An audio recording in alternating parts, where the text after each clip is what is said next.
Hyena, Scuba Dobbs, learn from Scuba Steve was criminated, y'all. I rock with the King X. Don't forget the Kennedys doing his Milliman March right here on YouTube. Dada. We conducting ourselves in the most righteous. Dada. We in the elevator. Who's elevated? God's elevator. Dada on our way to the top. You heard? Like what you make it. You can't love it. You can't hate it. It's gonna be simply what you make it, bro. You heard? So Dada. Everybody is over here saying, yo, Dada. Big Meech said death before dishonor and all this and that. And you know what I'm saying? Don't get me wrong, bro. And you know what I'm saying? Big Meech deserves all the claps and all the applause that he's getting, Dada. We should clap for Big Meech, Dada, because he's home, he's alive, and he made a home, Dada. But at the end of the day, Dada, he's the most influential hustler that there is. You know what I'm saying? Influential hustler, Dada. So at the end of the day, Dada, he has a lot of influential, sometimes people look up to him, but at the end of the day, does he actually honors the G code? And guess what?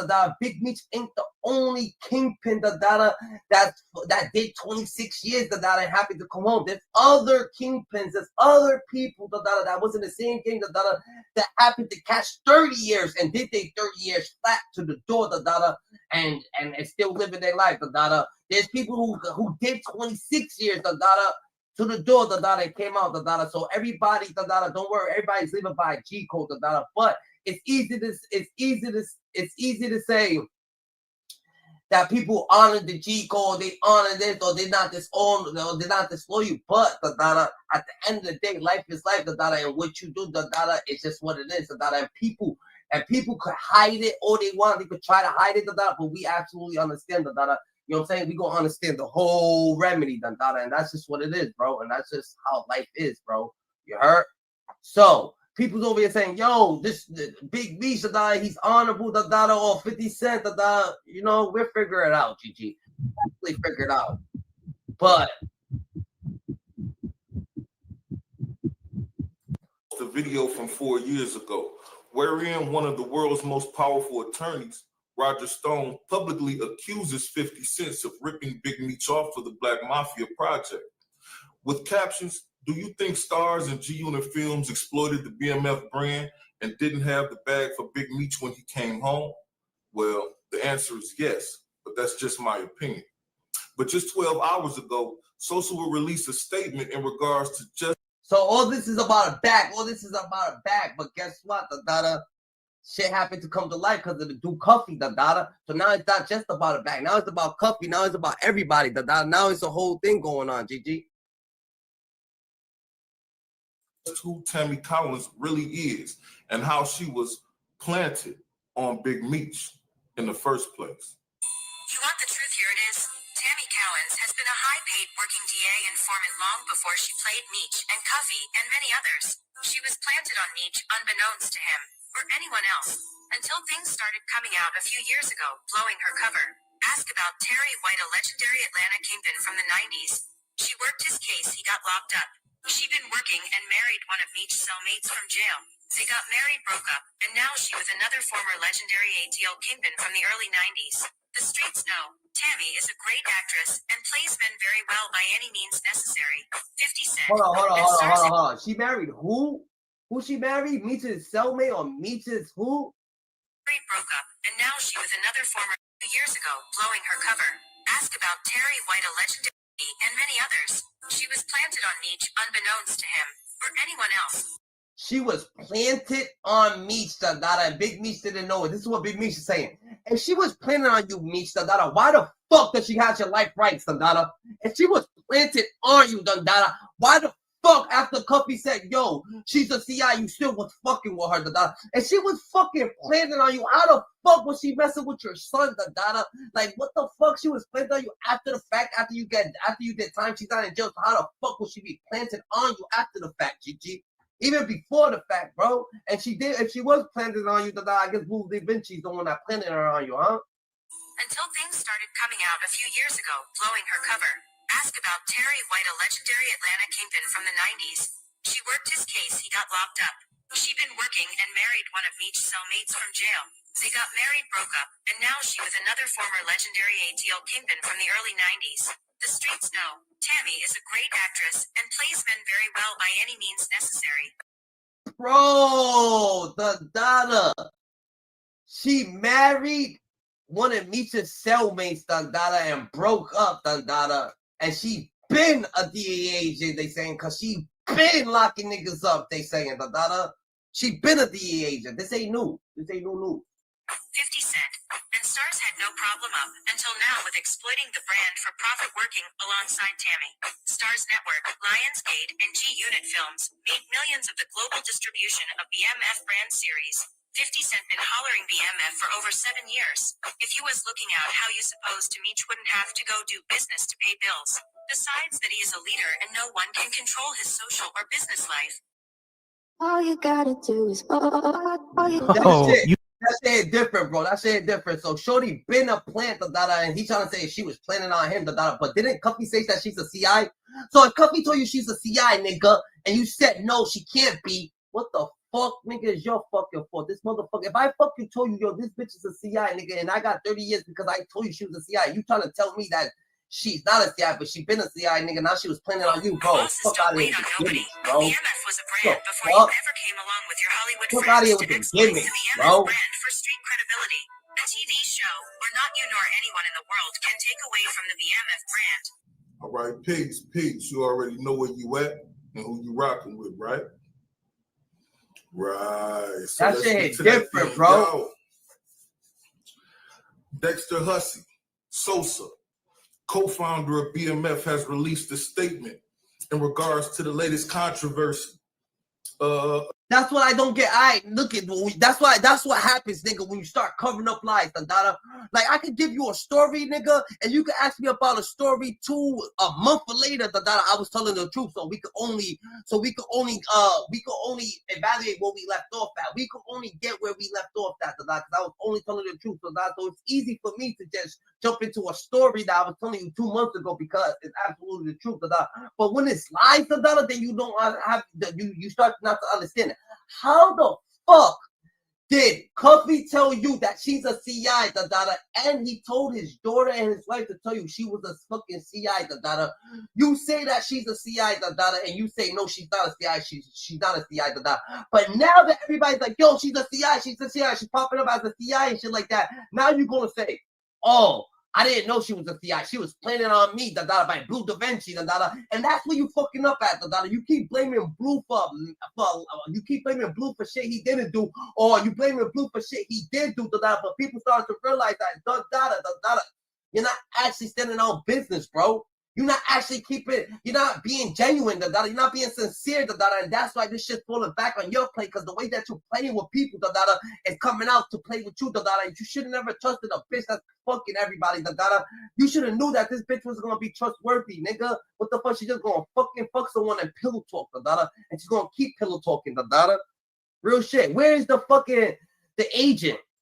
50 Cent has brewed, you know what I'm saying, between he and BMF, Big Meech, or whatnot, Lil Meech, the whole conglomerate, if you ask me, because, you know, ain't no picking a side. BMF is BMF, and they're going to stand together and stand strong, you heard?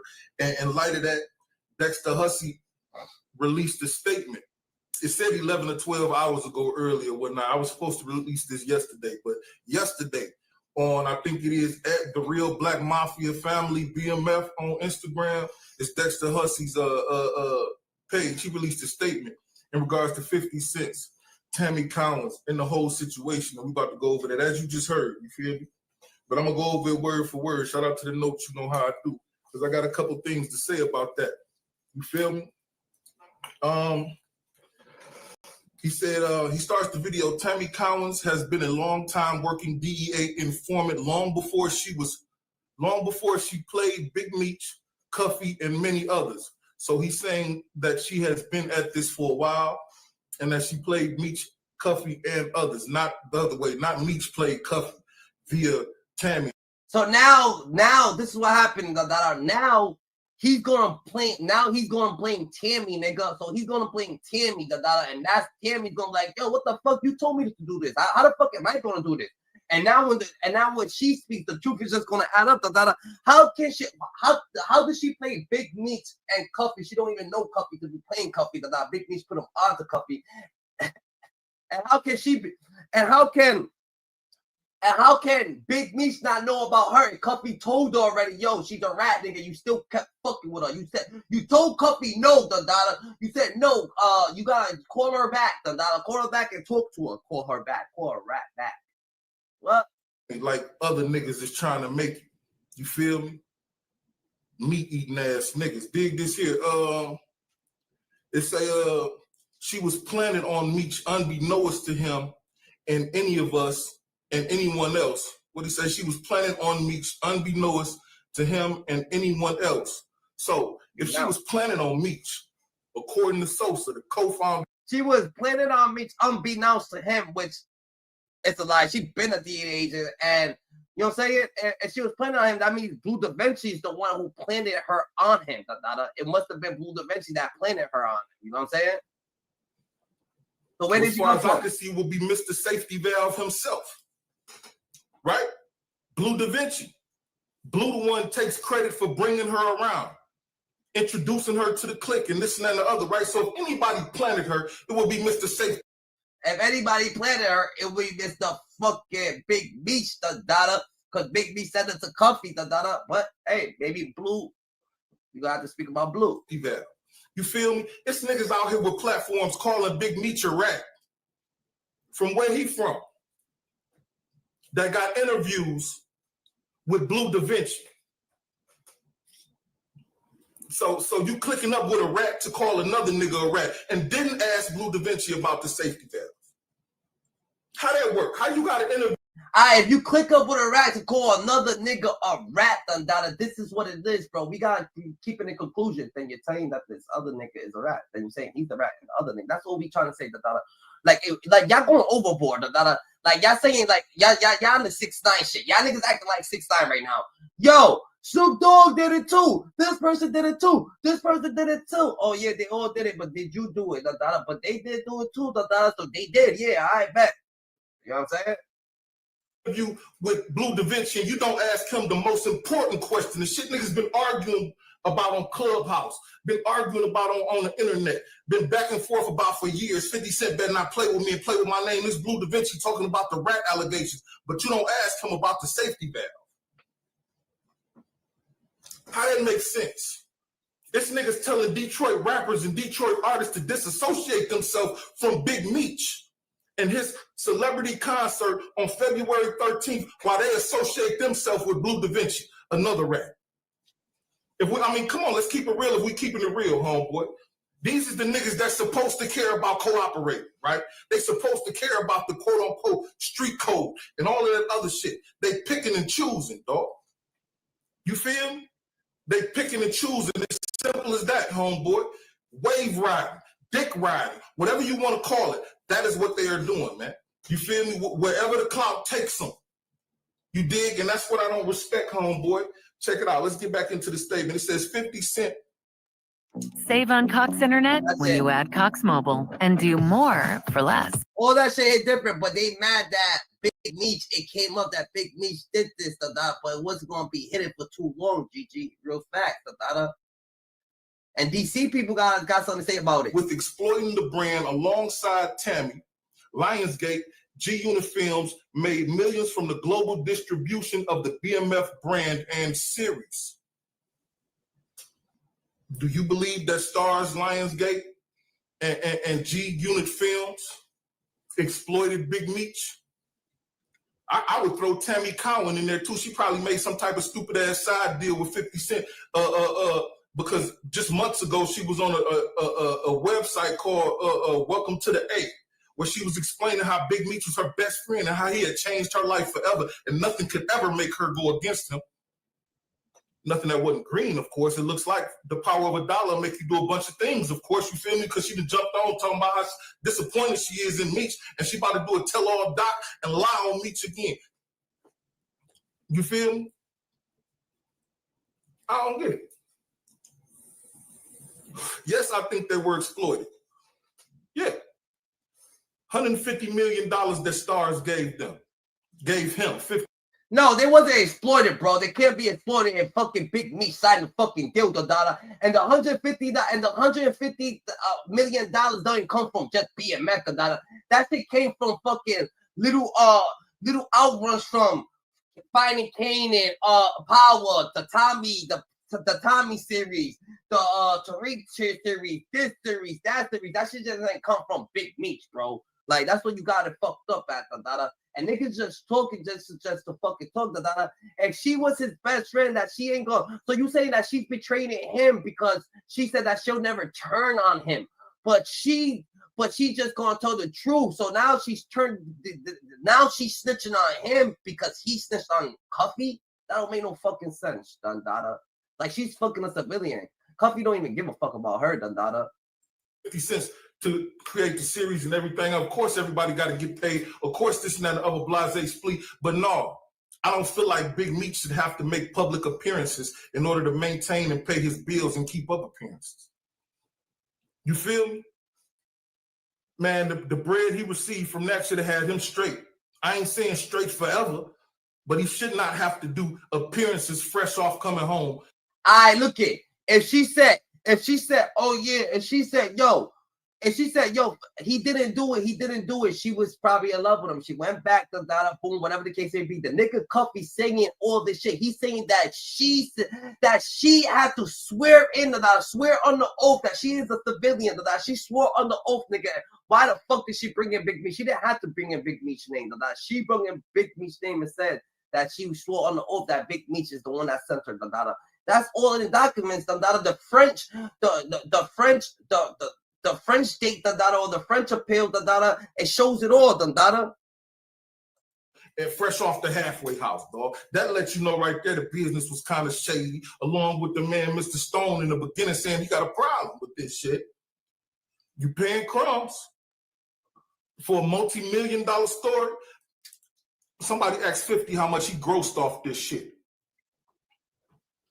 That's why niggas mad. That's why the original founding members is mad. Oh, and Sosa hold the trademark, the original trademark to BMF. That's why that series is blowing money fast. So Meech and Sosa can get together and get with Showtime, HBO, or whoever else they want to, and put out the real BMF story, the Black Mafia family story, not the blowing money fast story that was on Stars, and fuck all this shit up. You know what I'm saying? We'll just do it again, do it better, do it the real way, do it with Meech voice behind it, do it with Meech in the goddamn, it's still gonna do numbers, and it'll do better numbers than that shit over there, man. You feel me? And I dig this here. He went on to say, 50 Cent's been hollering BMF for 7 years. If you was looking out, how you suppose Meech would have to do business to pay bills? Like I just said, he shouldn't have to do side deals or guest. No, she swore on the oath that Meech did send her the data, and the only thing that Meech had to do, and the only thing, because they showed the French statements, the data from the French state, the data court date, and it says that she swore on the oath that, and Meech, the only thing that Meech wanted to do is not have his name in no paperwork at all. That's what Meech wanted. He didn't want his name in no paperwork, and that's on paperwork. All this is on paperwork. Appearances in order to pay bills. He said, besides that, he's a leader, and no one can. And how can she know Cuffy? And Cuffy said that there was a Mexican CI at first, but he didn't deal with him. That Meech personally sent somebody to deal with him, and they didn't deal with him. Control his social or business life. That ain't happening. And that's what I'm saying. How you gonna control how a nigga make money and who he make money with? Just because you got a problem with another nigga don't make it I got a problem with that nigga, or we got a problem with that nigga. That ain't my business. That's your business. Straight up and down. Ask yourself this. He's so mad at 50 Cent. 50 Cent. Bro, she been a CI, she been locking people up, Big Meech ain't the only person that she was dealing with. I mean, Cuffy ain't the only person she locked up. She locked up more people, You know what I'm saying? They saying that she set up Big Meech and Cuffy. Cuffy's like, nah, fuck that nigga. Because why Cuffy? You think Cuffy, nigga? If Big Meech haven't talked to Cuffy, he would have been talking to Cuffy, What are you talking about, GG? So mad at Meech for taking a picture with Ross. He didn't take up none of that bad boy beef after Wolf got killed. Did he? I mean, BMF had a bunch of beef on the streets. Which beef did he take up because he was such good friends with Meech? And this is low-level shit he's doing with Ross. But what beef did he take up on their behalf, dog? Since he's... Bro, I don't want it to be true either, Dada. I have no joy. I have no joy in being simply honest. And being simply honest will get you smacked in the face or get you a lot of people not liking you. You know what I'm saying? But this is what it is, Dada. When you 100% honest, Dada. We're not here to tarnish Big Meech, Dada. We're not here to do this. We're not here to do that. We're just here to keep it 150, Dada. That's like us being from, just because some people's from New York saying, yo, Frank Lucas ain't a snitch, Dada. He did all that, Dada. Nicky Barnes ain't a snitch, Dada. Alpo ain't a snitch, nigga. He only snitched on people from DC. He's from Detroit, Dada. You know what I'm saying? They saying that he did something to a person from St. Louis, Dada. Yeah, we understand the model. We understand what the kingpins be doing, but you cannot just take. It's not about her, it's about Cuffy. Cuffy's the one that put everything together. It's Cuffy the one that's saying this. There's people that did 26 years, took it to the door. There's people that did 30 years, took it to the door. There's people that did 40 years, took it to the door, just over some money, But this is what I'm trying to tell you, let's not manipulate the scene, because then people's gonna be thinking like, oh, it's all great, it's all gravy. This is what happened, This ain't what happened. No, only the truth is happening, and life is everywhere, and this is what just happened to happen, You know what I'm saying? He's such good friends, and loyalty is everything, and this and that and the other. You feel me? Man, cut it out, man. That whole shit see-through, man. It's nothing that he knows now that he didn't know then. He just knows how to spin a narrative, dog. Ain't no paperwork that came out saying Meech cooperated with nothing.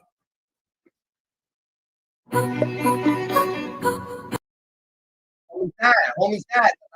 Ain't no paperwork. But they saying that he set up Cuffy, bro. He set up Cuffy, and that's the problem, bro. It's not like ain't like people in it ain't like people in the feds go like, yo, you know, Meech is hot right now. You know, Meech is hot. No one's gonna say that because they're gonna be like, yo, where's the fucking paperwork or anything? Keep your fucking comments to yourself. No one wants to hear that shit unless you gonna be here. You know what I'm saying? Put up fucking proof. No one got time for all the shenanigans, You know what I'm saying? It don't work like that. Life don't just work one way, bro. Life is always, Dada. Life is always, it just don't work one way, bro. You know what I'm saying? That's not how it works.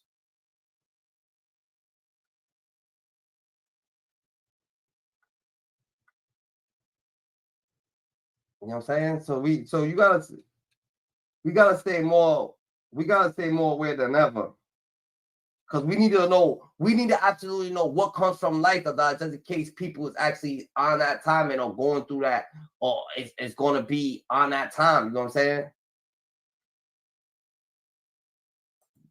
We just can't be allowing people to be like, yo, this is what happened, because they said this is what happened. Nah, we need to know the truth, We need to know the simple truth, GG. That's just what it is, bro. That's just what it is.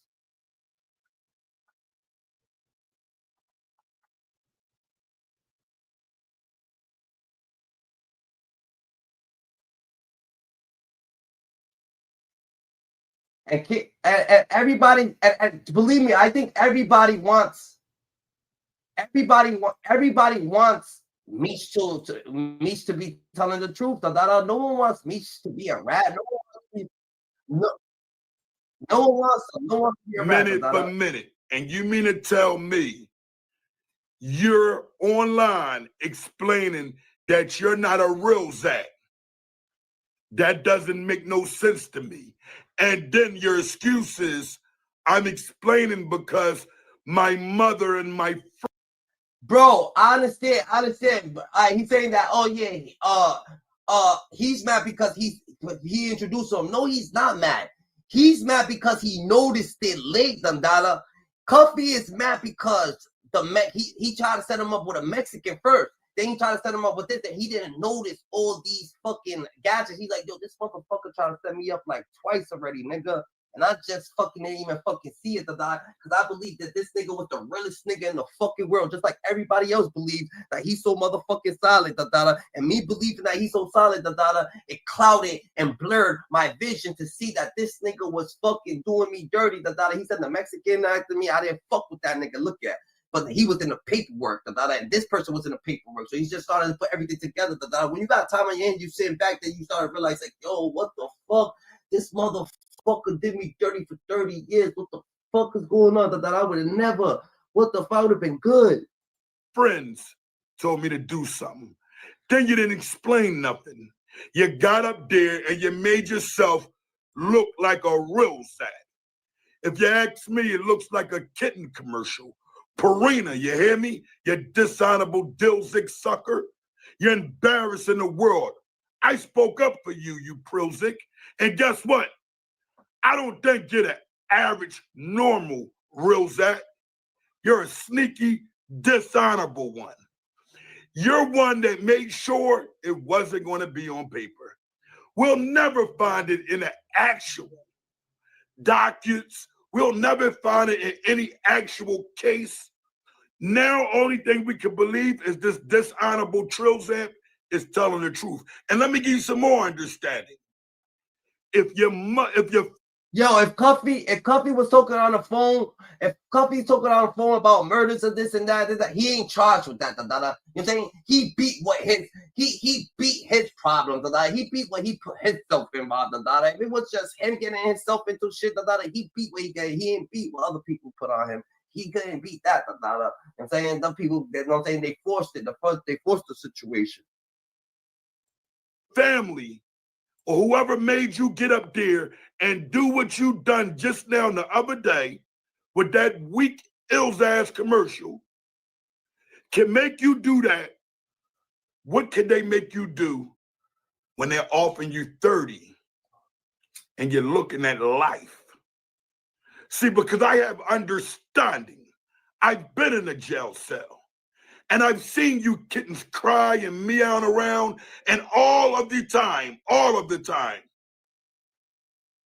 A double rainbow? Now that's just tasty. Not the rainbow My boy burger. Ain't having that. My boy ain't having that, Gigi. My boy ain't having that. He's going crazy because he stood up for Big Meech. A way of giving your family and your friends the burden of why you done something. And you're making me feel like you would do anything. And a lot of people from the streets gotta have No, Cuffy is locked up because he had to submit to two guns, Dundada. Two trace guns or 2 guns or something like that. He's not in jail for murder. Cuffy would actually be out in 18 months or something like that, Dundada. Like he actually did his time, Dundada. He's about to come home, GG. You know what I'm saying? So he's about to come home soon, I'm hearing, Dundada. So he comes home. Standing. When you step out there in the streets, there are others who have family members also. When you guys come up with that loyalty and that pack of we are men, we are brothers, like he said he is, to all of the BMF men from around the world that he had involved in his street activity, then you have understanding that there is no compromising your honor. There is no dealing with a Tammy. I don't care what the trill's at. And you'll find a lot of these guys. They'll stay laid in bed from the jail cell with a real Zach just to get commissary. You mills of a Philzuckers are nothing but pieces of trash. And that's...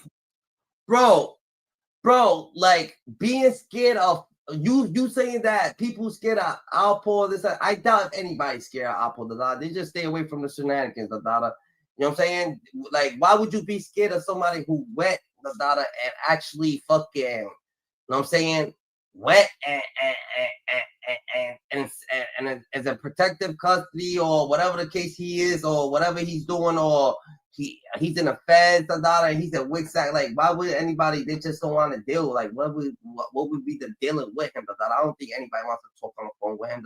His phone's probably tapped. Most likely it is. They're gonna keep track of this dude. They ain't just gonna let him out in society, so he could body something else. why I'm here to always tell the youngins, choose a different lifestyle. Go ahead and get you a legal earn. But first, get that honorable job, that 9 to 5. And you know what you do? Make sure it funds your business. You Prilzics don't have an inkling of understanding of clarity. What's in front of y'all?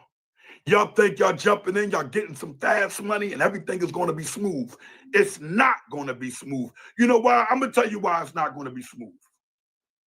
Because you got Prilzics who are in love with the money and attached to all the negative things that got to do with cultivation. See, because when you get money, it helps you grow. Correct? King Ernest ain't doing no lying to you. Once you plant a seed, it grow, right? You begin to earn, you're growing, you're doing things. By growing, you're becoming stable, you're taking care of your bills, but you get to understand that it's not a guaranteed check. Nothing's guaranteed about the drug game unless you take that money and start making it legal. So I suggest if you're in the drug game right now, after seeing Big Meech video, you gotta say, I can't trust no part of it. Here is a guy who was supposed to be in an elite drug dealer, top of the chain. And he's sitting up here after doing 30 years explaining himself. You mills of a Philzucker, you hurt my feelings, Prilzik, because I thought you was a 30-year bidder that was coming home to help our community. And not one time have I heard you say to these kids, I just got finished doing 30 years, and I don't want any of you guys to go into those places I've been into, lay in them dirty cells, and be amongst men the rest of your life. I need for y'all to have understanding.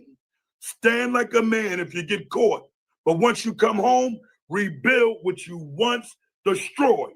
You didn't say that. All you said was a bunch of nothing, and you explained to them. Listen to this. Homie ain't lying though. Homie ain't lying though. He said a bunch of nothing. Why did he have to explain that? He was looking sad as hell. But hey, we can't say what he was looking. You know what I'm saying? But you couldn't explain to our community about you being a man who done the time like a man and telling these kids to go in a different direction. Do you see the murder and mayhem, you dishonorable Prilzik, you? Do you see what these kids are doing because of guys like yourself? Guys like you who turn around, put themselves in positions of setting up everybody to get all this money. And guess what? You get youngins that look up to you and say, I'm going to be like Big Dishonorable Meech. And you know what ends up happening? They end up doing time. And you end up not caring because you had dishonor in your heart to explain that you're not a real Zach, but you didn't have the honor to explain. That's misleading. That's misleading. To these children not to involve themselves in street crime.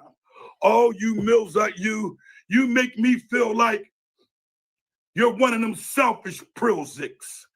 As long as your money can continue to go, you don't have no problem with everybody else earning, and you're going to keep trying to get more and more and more. But the minute things go bad, you're selfish.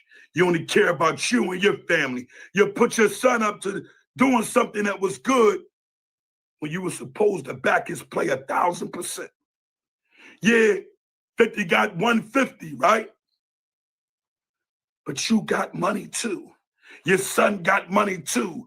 That means that at the end of the day, don't count nobody else's money. But now that you're back and you're supposed to be a solid man, you're Garfield-looking Millsite, you're supposed to take control. I know you, the 150, cool, I understand. I have understanding.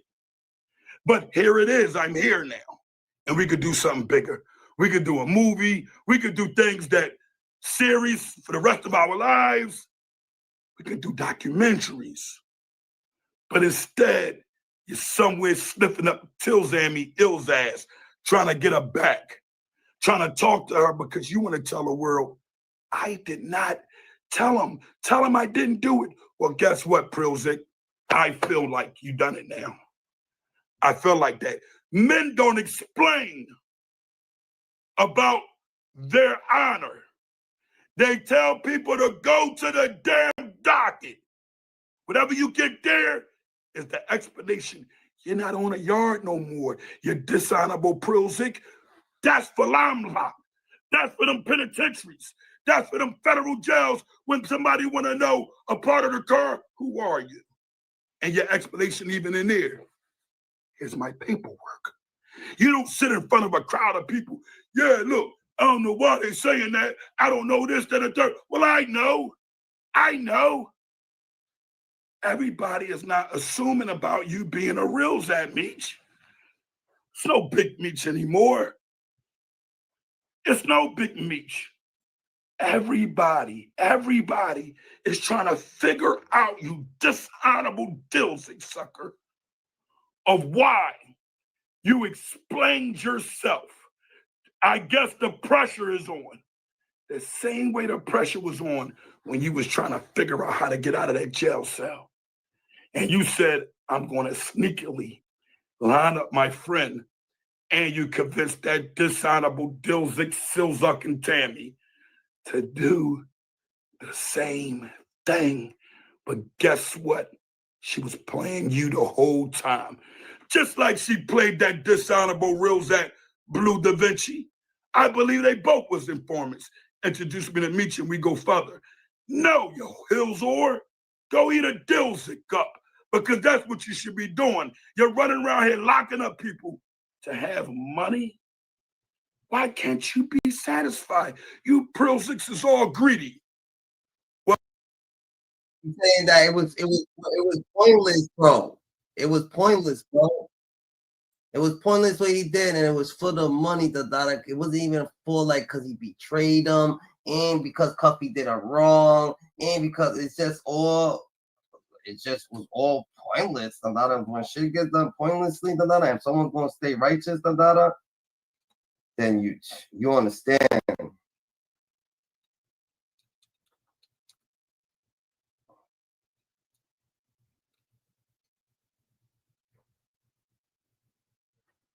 You know what I'm saying? Then you understand. That's fucked up. It's fucked up. It's fucked up. It's fucked up in a mean way, GG. It's fucked up in a mean way, But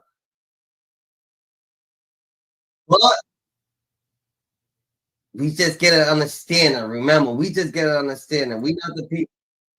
Like, you know what I'm saying? He's saying a lot of things in response to 50 Cent calling Big Meech a rat online. Cooperate. Third party cooperating. Which is him cooperating. Oh, you think that's him cooperating? That's a fact. I wasn't going to address this because I'm not trying to let nobody trick me off the streets. But I never folded, never told, never will. Death before the time, always with me.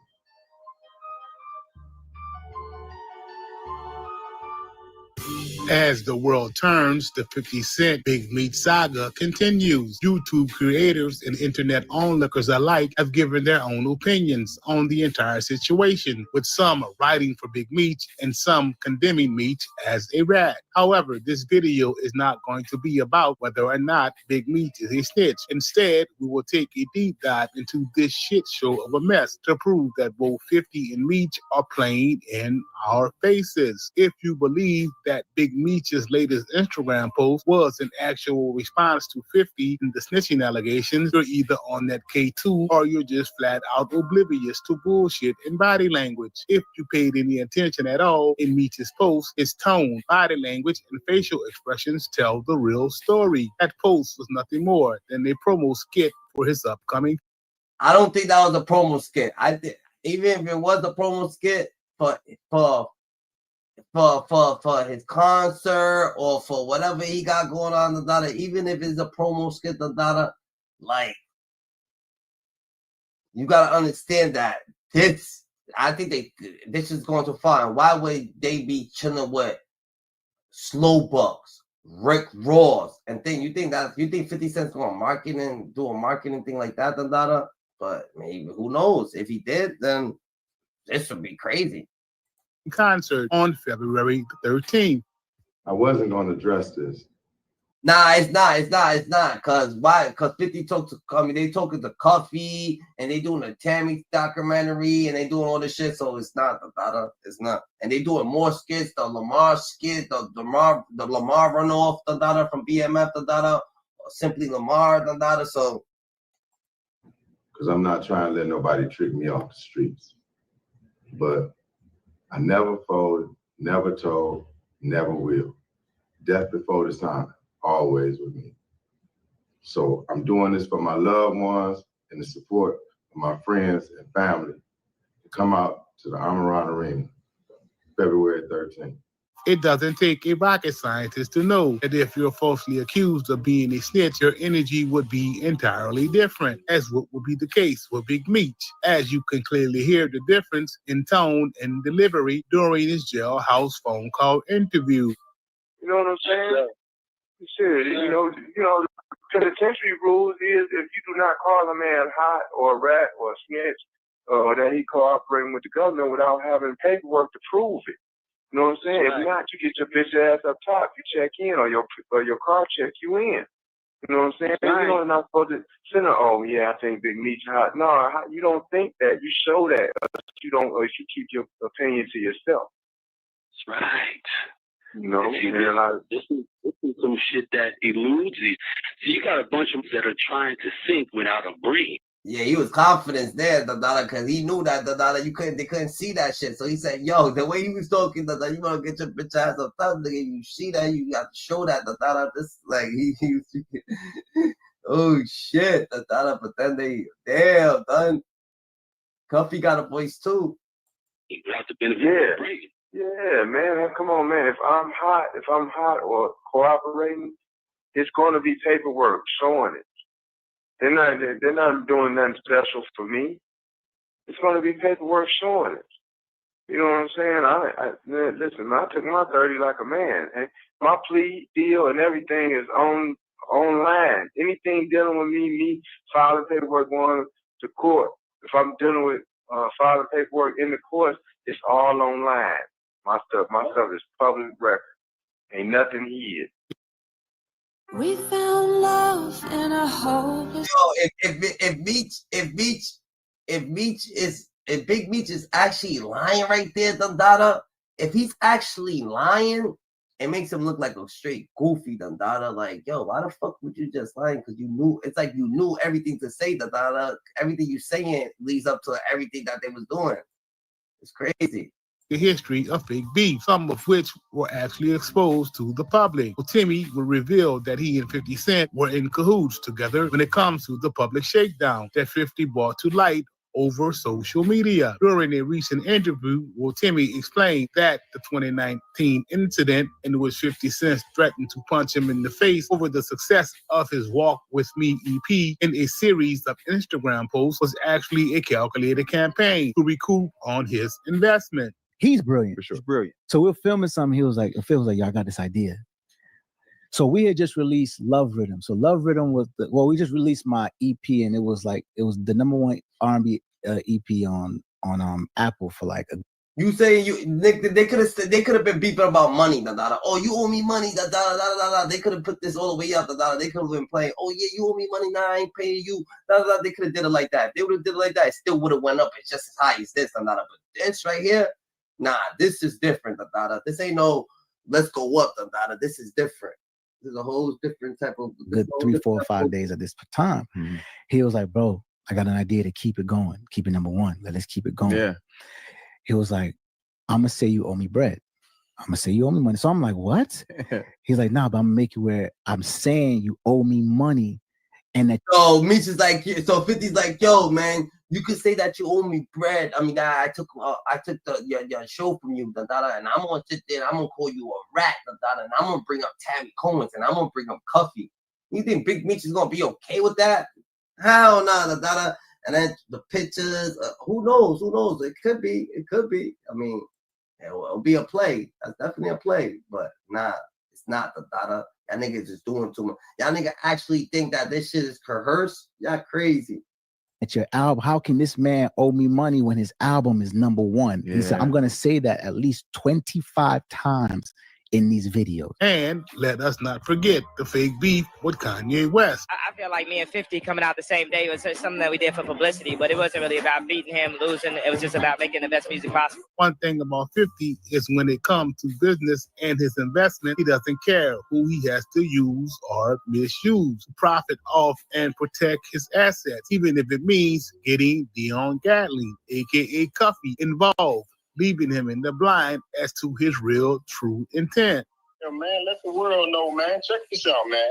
At the end of the day, man, he used a civilian. Tammy ain't got no motherfucking G code that she got to follow. Right. You feel me? Right. So I don't have a problem with Tammy whatsoever, man. Right. As long as it come out who sent her. I know that Tammy was sent. You Right. understand? You feel Right. me? By Big Meech.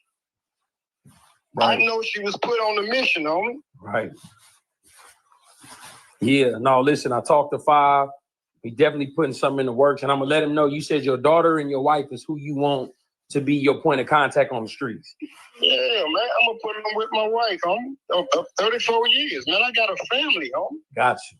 I got 6 motherfucking children, beautiful children, man. You feel me? Got you. I got you. No, listen, when I man, tell let, you, let City know, man, ain't nothing but love and respect, man. look, I'm gonna tell him that I talked to you about what you don't mind if he put anything out on his page of what me and you talked about earlier and what we talking about right now. Hey, homie, tell that nigga, hurry up, homie. I fuck with Bill, man. I know he's a real nigga, homie. For real. Tell Fitty, hurry up, homie. All right, let's do it. This whole shit is way deeper than you have imagined. Ever since his introduction to Instagram, 50 has been a menace, using the platform to further his business endeavors as well as make mockery of his ops. For the best-selling book, The 50th Law, 50 Cent joined forces with Robert.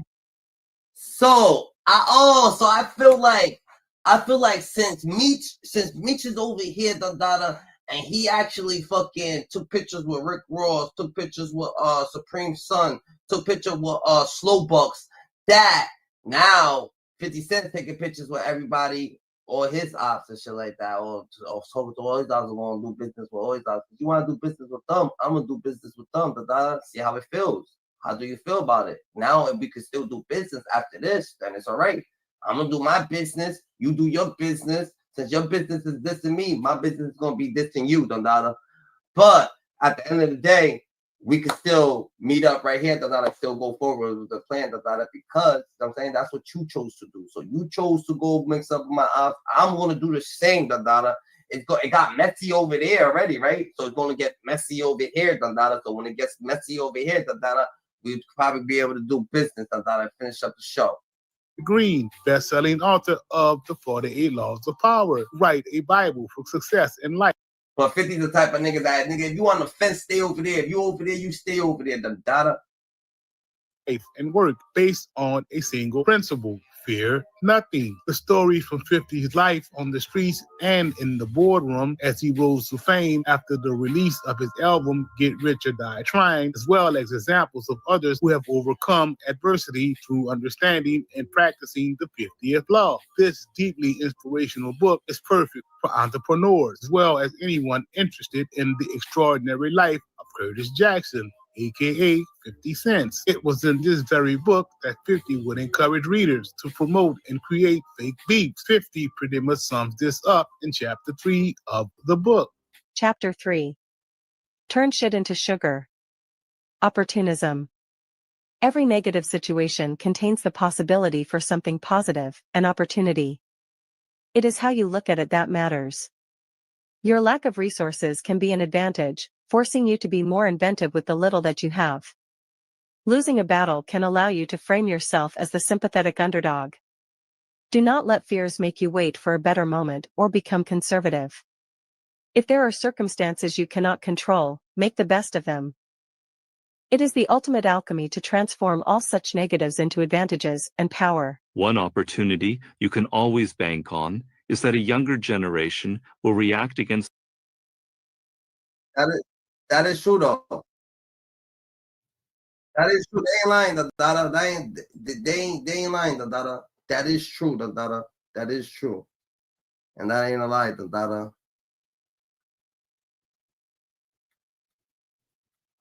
Damn, Dada. So at the end of the day, Dada, the gimmicks and the mediocre shit, this shit, it gets hectic, Dada. It absolutely gets hectic. And people, Big Meech came out, Dada, like, yo, I ain't listening to no rappers, Dada. I ain't about to sit here, Dada, and be fucking, this nigga's a rapper, nigga. He's rapping, but 50 Cent was never rapping about selling fucking 100 Kia. He told about like he was rapping like yeah he sold and shit like that, but 50 Cent never like his shit is his shit. Not a 50 is his shit. Not a, I'm saying he's not talking about what he been through. Niggas trying to murder him. Niggas thing the shit that's going on in his life. 50 Cent ain't rapping like Jeezy and shit like that. You know what I'm saying? He's rapping about what he got going on. You know what I'm saying? And that's just what it is. That's how. At least that's what they saying. At least that's what they say. Yeah. It's like, son, you can't, you know what I'm saying? You can't just go off of everybody and all these.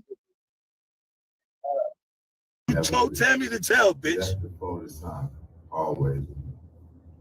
So I'm doing this for my loved ones and the support of my friends and family. Y'all gonna be disappointed when Lil Baby don't show up? When Skilla don't show up? When Vizzo don't show up?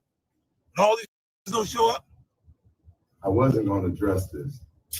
Because I'm not reading drops, man. Look at you reading this shit. But I never folded, never told, never will.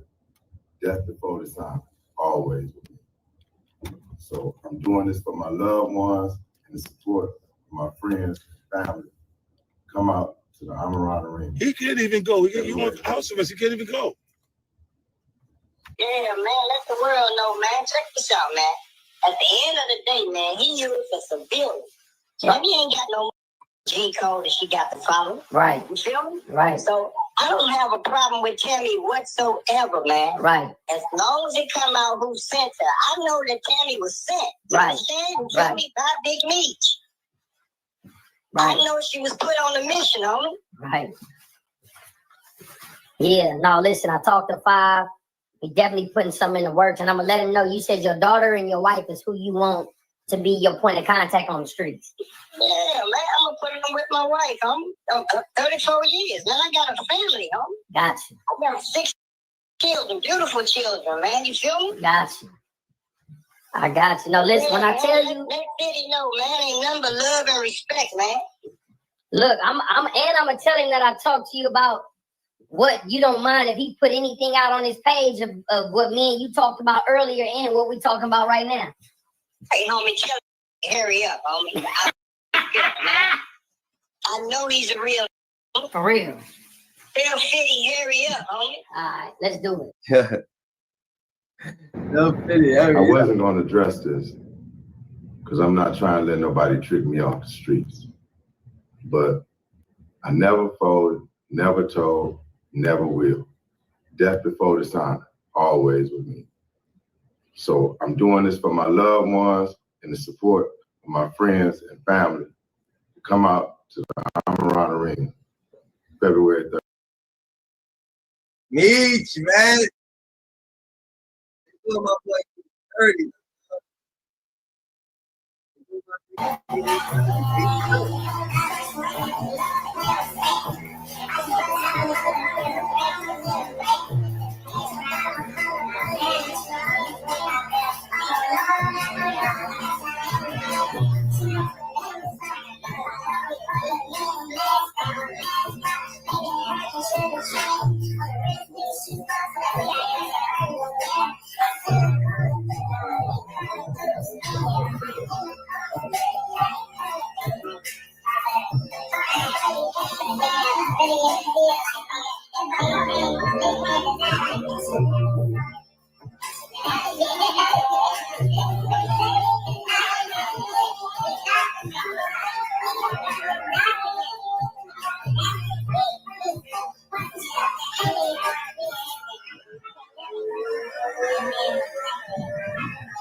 Yeah, so y'all, you think that on some real shit, you think that they just maybe it's a big misunderstanding. You think it's a big misunderstanding that Cuffy fucking got his paperwork wrong, da. That's what you think. You think that Cuffy's over there just got his paperwork wrong and GG, like it actually ain't go down like the way that it ain't go down like the way it's supposed to go down. The data ain't go down like that. Like homie's just doing the most. The data. Do you think that the data? I don't know, bro. I don't know. A lot of people. I don't know, man. Maybe he could have a lot of haters and shit like that, but it's not different haters that's coming at him. It's not like a big force that like they put together this. It's different individuals. And you gotta look at Cuffy's state of mind, too, So you thinking that like I said, maybe homie's right, y'all watch too much TV,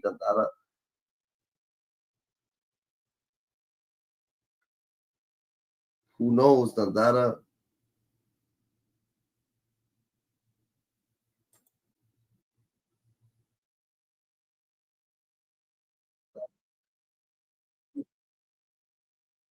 Excuse to use social media to declare war on a rival. That's what he did with Big Meech. Welcome back, it's your host Nancy Brown. If you are new here, make sure you have subscribed to our YouTube channel. Based partially on Meech's biography, the criminal series BMF is produced by the G-Unit billionaire, but he chose to voice his disapproval of the former drug dealers' association with sworn nemesis Rick Ross. He referred to Big Meech as a rat and promised to terminate Lil Meech, the drug trafficker's son who makes an appearance on the show. At last, the elder Meech has answered. Never folded, never told, never will. Death before the sign, always been told. I'm doing this for my loved ones and the support of my friends and family. Come out to the Amaran Arena, February 13th. In a way, Meech doesn't specifically reference 50 Cent. He does expressly state that he will not be intimidated by anyone. The leader of the G-Unit also does, and he quickly retaliated against Big Meech. He also shared a video and commented on Meech's previously reported answer on Instagram. Fifth first criticized his initial claim that he was duped off the street, saying unequivocally, You took Cuff off the street, nigga. Never folded, never told. You told Tammy to tell, bitch. Cuff is a St. Louis drug lord whose full name is Dion Cuffy Gatling. She claimed that Big Meech had employed BMF colleague Tammy Cowens to obliquely assist the government. Additionally, Cuffy thinks the latter had a key role in enabling Meech's purported cooperation, which led to Meech's imprisonment. Then, to make matters worse, 50 Cent basically called Meech's impending welcome home event a farce. Y'all gonna be disappointed when Lil Baby don't show up, when Skill don't show up, when Vizzo don't show up, and all these motherfuckers don't show up. He can't even go. He wants house arrest. He can't even go. Then, he doubled down in the caption. If the artists on the bill don't show up, are you gonna want a refund? Big Screech is not even gonna be there. He can't go out after 6 p.m., but don't take my word for it. Go ahead, knock yourself out. Drake was particularly hurt by Kendrick Lamar's performance at tonight's Super Bowl halftime show. According to our earlier report, Lamar sang both Not Like Us and Euphoria. But when Serena Williams was one of the on-field dancers in Kendrick's version of the former, insult was added to injury. Although not surprising considering that she is mentioned in the song, it was an exceptionally bizarre sight to witness. If I'm married and my wife's going to join trolling her ex, go back to his ass. But her appearance did not sit well with Stephen A. Smith. Molly Karam, Shannon Sharp, Dan Orlovsky, Ryan Clark, and Stephen A. Smith discussed the quality of the halftime show on First Take. When Serena Williams' opportunity arose during the conversation, Sass offered his customary, unvarnished viewpoint. All in all, that annoyed him, particularly given Drake's association with the renowned athlete. Smith justified his position from a husband's point of view, considering it a petty move on Serena's part. Because clearly you don't belong with me. What you worried about him for and you with me? Ryan Clark combated Stephen A. Smith's take by bring up Kendrick and Williams' hometown connection, but he didn't seem moved. Lamar used her appearance in his performance as just one more tactic to irritate Drizzy last night. But it was a strategy employed during the intense rivalry of the previous year. K-Dot sings about Not Like Us, from Alondra down to Central, and better not speak on Serena. This statement alluded to her brief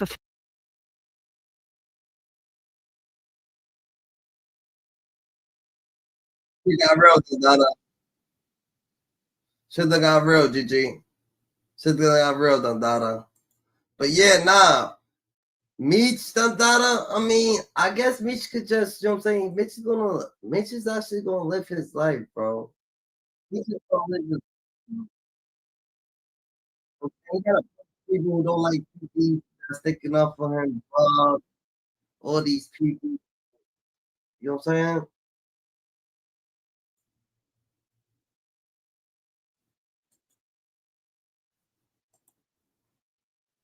Atlanta, who had just got handed over to Keith Cromer by her former handler, DEA agent Jack Harvey. Now, if you read the paperwork, and I said this yesterday, when she was getting directly examined, when she was under direct examination by the United States government, by the U.S. Attorney Dean Hogue, she was asked, Jack Harvey retired? He said something to the effect of this. That's on the oath. She said all that on the oath. I doubt it.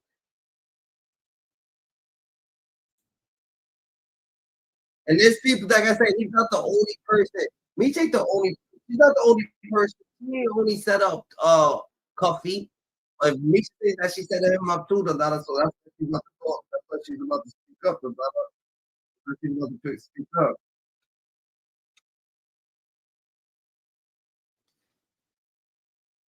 That's what she's about to speak up, bro.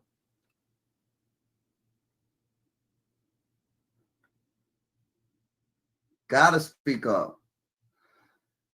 Cause he said that she set them both up. So she's like, what the fuck?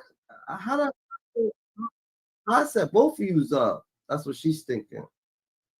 That's what she's feeling.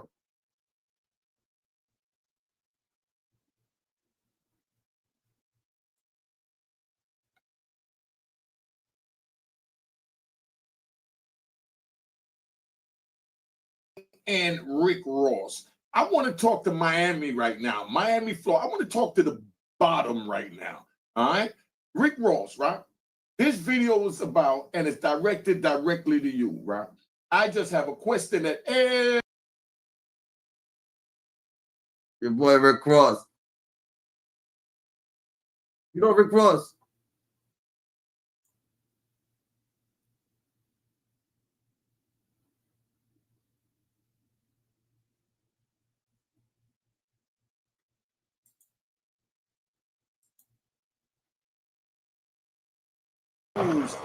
Big Meech responds to snitching allegations. Yo, 50 got his foot on everybody's neck. Yo, I want y'all to check this joint out, man. Yo, this is crazy. I got to do my intro, but we're going to have Big Meech speaking. I'm going to let you know, Meech, you're playing yourself. Get rid of whoever you got on your team that's telling you to do the things you're doing. You didn't need to do this. I'm going to get in that in a minute. Let's start the intro. All right. In that yet, I'm going to let this social media play it out because, like I said earlier, the more views, the more social media considers it the truth. So I'll let y'all run up your algorithm, get your little views with your fugazi stories, and I'm going to give it to you real. Yo, Meech, you're not ready for 50. Stop it. Stop it. You're just coming home and they got you sitting on the couch. They got paperwork on you. They got audio with your man calling from in jail saying you set him up. He got mad paperwork. He got enough things to show that it's not looking right and there's some type of smoke around you and he's saying you fire. You know? Back in the days, we say fire means you hot. That's what your man is saying.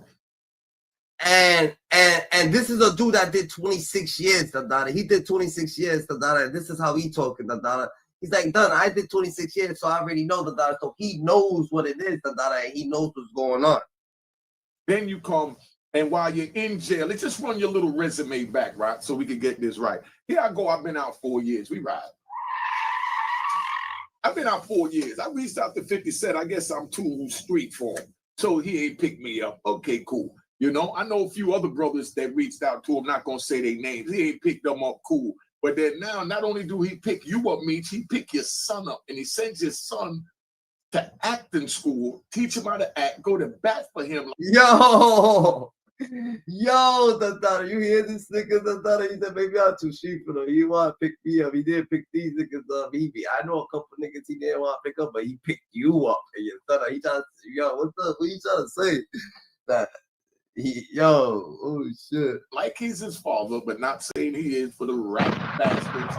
But he goes to bat for him like a father taking his son to prepare him for an acting career, going to school and then take him to the auditions and then speaks up for him with stars to get him to play the part of you. I think that deserves a round of applause.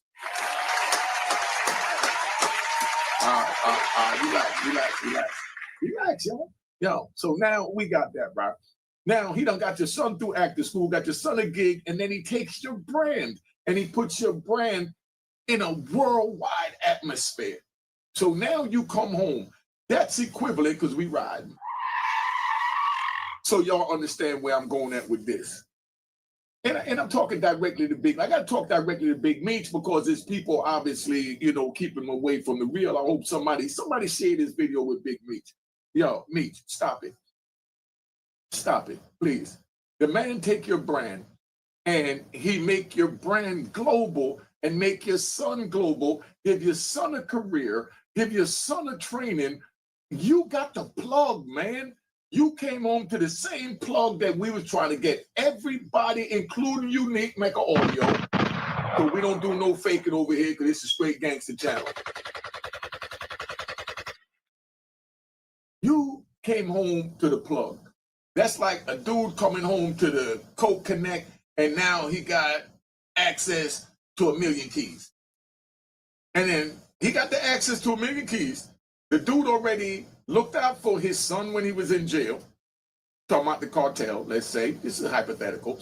And then the cartel sent your son to school like he's yours when none of your other friends or family members didn't do that. Rick Ross didn't do that. But your son even tried to get a rapping career. Nobody stood up to help him, you know. Then 50 pick him up, dust him off, and make him a diamond. He pick up BMF, dust it off, made that a diamond.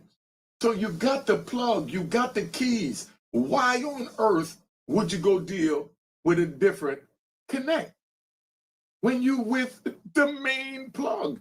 50 done did Power, Raising Canaan. He done did, what's that other one? That's a fact, and you know you ain't gonna go do that, but maybe Meech is like, yo, these is rappers, bro. These niggas is rappers. Meech, maybe he got a different opinion. Maybe he had a different outlook, maybe he was knocked off for a little while, so he felt like, you know what I'm saying? He did 20, he felt a little bit more like, you know what I'm saying? He been through a lot, but everybody been through a lot, so, you know what I'm saying? Life. You know, he already showed the track record and he already did like 2 seasons of your joint. So he's already producing. So why on earth would you lose your mind and listen to whoever you're listening to and then get your ass and go sit down and talk to Rick Ross when you know he's a... Who's doing that? The Southwest Tees like, yo, fuck that. We needed orders. You know that Southwest Tees, brother, like, yo, we need more than this, we need all this, This is gonna be the number one. Never since we went as far as back in the days because we riding. Where 50 Cent done took Rick Ross' baby mama out to go shopping. Rick Ross. Cause you know Meech is the calmer. Southwest T is probably the calmer too, but Southwest T is like, yo, nah, hell no, we need all this, we need it all, Don't play yourself. That's what Southwest T probably came on first, and he was like, yeah, we're gonna be, this is what's going on. Also know he got to get his get back on that. So here he go using you as a pawn. So he grabbed you and got you talking about, yeah, I'm doing a big concert for him. You gave up the BMF brand with stars and 50 Cent. And your son got a career to go gamble with another connect that has never even done a movie or never even sold a gram of cocaine. I'm using that because we're using metaphors. Like if, you know, he got the connect. We're not talking about Rick Ross selling no real physical cocaine for you rat bastards. Again, I just can't stand these rat bastards and flip-flop wearing in public trolls. They just irk me. You know what I mean? But matter of fact, I need y'all to get off this channel right now. And you already know. Take that with you on your way out. I hate scumbags. Just sit out of here. Don't touch nothing if you ain't got nothing smart to say. Now, like I said, Big Meech, you sit on this couch. Let's play what Big Meech got to say. Hold up. Let's see what Big Meech got to say. I wasn't going to address this. Okay. Because I'm not trying to let nobody trick me off the streets. Dog, dude already tricked you out your career. You talking about the streets. If they tricked you out of a multi-million-dollar bag, it's not hard to see that you're about to get tricked off the street. Yeah. Just look at the way you're talking. We know you're hurting. You have a right to be hurting. If you actually told him you were right back. Yeah. Chill. Yo, chill, GG. This nigga, yo, the dollar's going crazy. The dollar's going crazy. He said, yo, they tricked you out of a multi-million-dollar bag, nigga. Of course they gonna trick you from the streets. Like, what the fuck? That's next. Like, what the nigga? You like, what the fuck? Like, I think you would have been out of a bag. I guess. I will weigh in on that, but I'm letting y'all play this out so we can see where we're going. But you talking about you're not gonna let nobody, dog, you didn't need to say that. That was equivalent to saying nothing. You just played yourself with that. All you did was give us content. That's it. Let me put it this way, Rocco. Let me put it this way. 50 Cent ain't pick up my movie for whatever reason, right? But right now, so he wouldn't, help me get a bag with my movie, right? But right now, I'm getting a bag off this content with 50 Cent playing you like a ping pong ball. And you getting smacked, but you ain't go back and forth there because 50 ain't take you back, 50 don't cut your son off. Your selfish move, right, caused your son a career, a mentor, and possibly his future. I've heard people say that, and I'm not saying this, I'm just letting you know what they say. They say that maybe you jealous of your son and you try to. And it's not even being jealous of Dada. He just always had the spotlight on him. So he's like, yo, my son is playing me, Dada. Like, you're my son, nigga. You're just playing me, Dada. This shit gets real, Dada. But you know what I'm saying? Now you're doing this. But Meech gotta understand, though, he's an actor. He's in the acting world, Dada. The acting world is different, Dada. There's all different worlds, Dada. There's acting world, there's music world, there's art world, there's doctor world, nursing world, there's everything world. It's a whole different world. You know what I'm saying? So, you know what I'm saying? That, like, he worked for that. While you was knocked off, he worked for that himself. So he's like, yo, I'm trying to, you know what I'm saying? My dad ain't here, so I gotta find myself. And when he's trying to find himself, he finds himself. What makes you think you could just, you know what I'm saying? But I ain't saying you took it from him because maybe this is bigger. We don't understand it. So we could, you know what I'm saying? We on the outside looking in, so we don't know the real deal in tune right there. You know what I'm saying? But you know what I'm saying? That's what they say and look like. To intentionally sabotage his career and say, I'm gonna do my own thing. I'm Big Meech. I'm bigger than you. So you go to Rick Ross to try and do your own thing, thinking that it's not gonna irk 50 Cent when 50 Cent is the one that put your brand out. And from what 50 is saying, he owned the life rights to your brand, so you can't do nothing without it anyway. So you leave him to go to Rick Ross to get a physical dollar when 50 Cent already made your son a star and made your brand a star as well. And now we fighting over your brand, your star. And I'm even hearing rumors, y'all put in the comments, I'm even hearing rumors that, what'd he do? I'm hearing rumors that he did something else crazy, man. He did so much, it's just pathetic. You know what I mean? You went with Rick Ross. Rick Ross is the man. But 50 is the movie man. Rick Ross is the rapper. 50 is a rapper and a movie man. I mean, what happened with Rick Ross and Meek Mills? Somebody put in the comments, because I heard rumors that, Rick Ross crossed Meek Mills. Go look into that. We don't know if Rick Ross crossed Meek Mills, but at the end of the day, Meech came out, And maybe it sounds like, damn, he was gonna get the spotlight anyway. That's my pops and shit. You know what I'm saying? That's my pops. He want to be like his pops. You know what I'm saying? That is his pops. And he's happy. That's it. You know what I'm saying? But it's what it is. His pops gets to be home and shit like that. But more or less, G, we can't actually like 100. He went to school for 2 years. He did his own thing. So he's feeling hurt, bro. He's probably feeling hurt a little bit. He don't know what he's feeling, but maybe he just don't give a fuck. If he's riding that he don't give a fuck. Meech, I don't know if it's true. I'm just saying it because you need to know all the facts, and the people around you is obviously not giving it to you. Now you're sitting on the chain. You Big Meech from way back in the day. You don't even have a chain on your neck. What's that? A leather watch you got on? Come on, dog. You know, you look like you bumping your head trying to find your way when you came home to a road already paved. All you had to do was stick with the course. And then you got a bunch of people could be riding. Then we got a bunch of people that's out there saying, oh, he don't owe 50 Cent nothing. That's because you have no loyalty.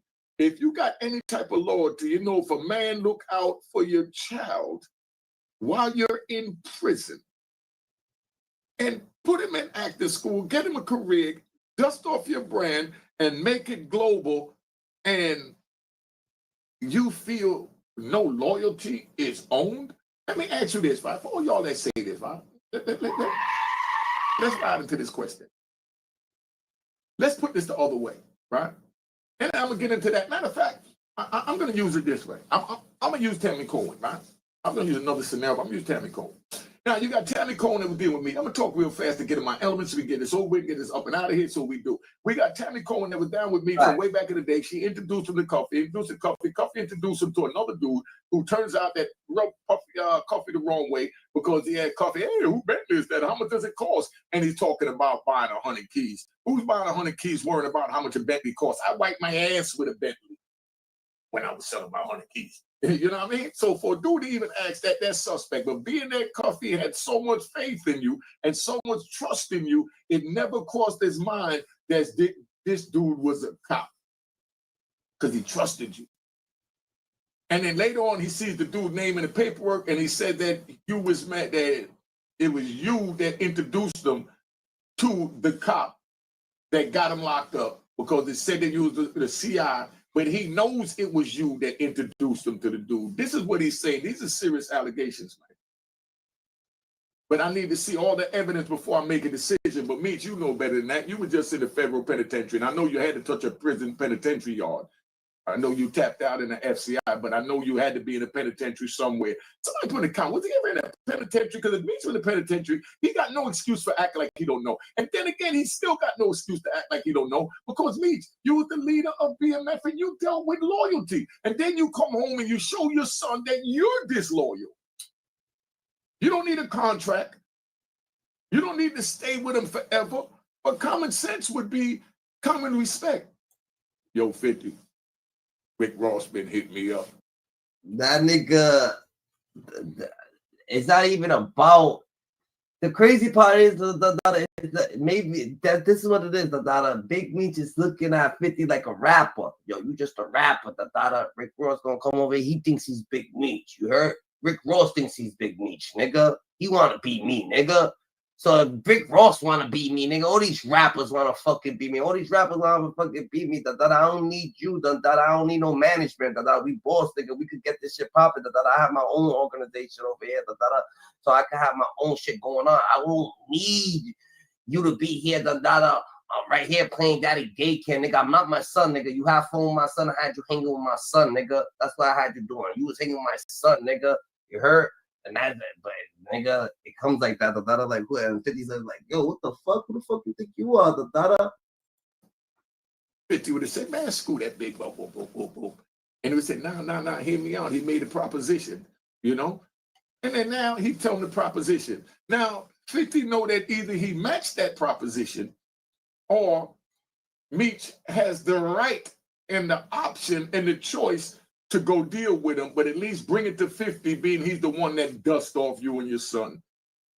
If I'm right, put it in the comments. If I'm wrong, put it in the comments. Give me a thumbs up or a thumbs down. You know what I mean? So we can see all the rat bastards that don't get it. In a regular business relationship, everybody trying to say, oh, it was just business with 50 and Meech. Now, when a dude in jail and a dude on the outside look out for him, it's no longer a business relationship, no matter how you look at it. Because now you contractually bonded together. Except for what 50 saying from the contract you put out, that he, but that you signed, that you gave the rights up to him. If you did that, that's even more crazier. You need to really evaluate your circle before, like Hassan Campbell said, it hurt you. You know what I mean? They finished playing the rest of this. But I never folded, never told, never will. Stop it, Meech. Answer the questions about the paperwork. Everybody want me to respond about the paperwork. No, the paperwork is about you.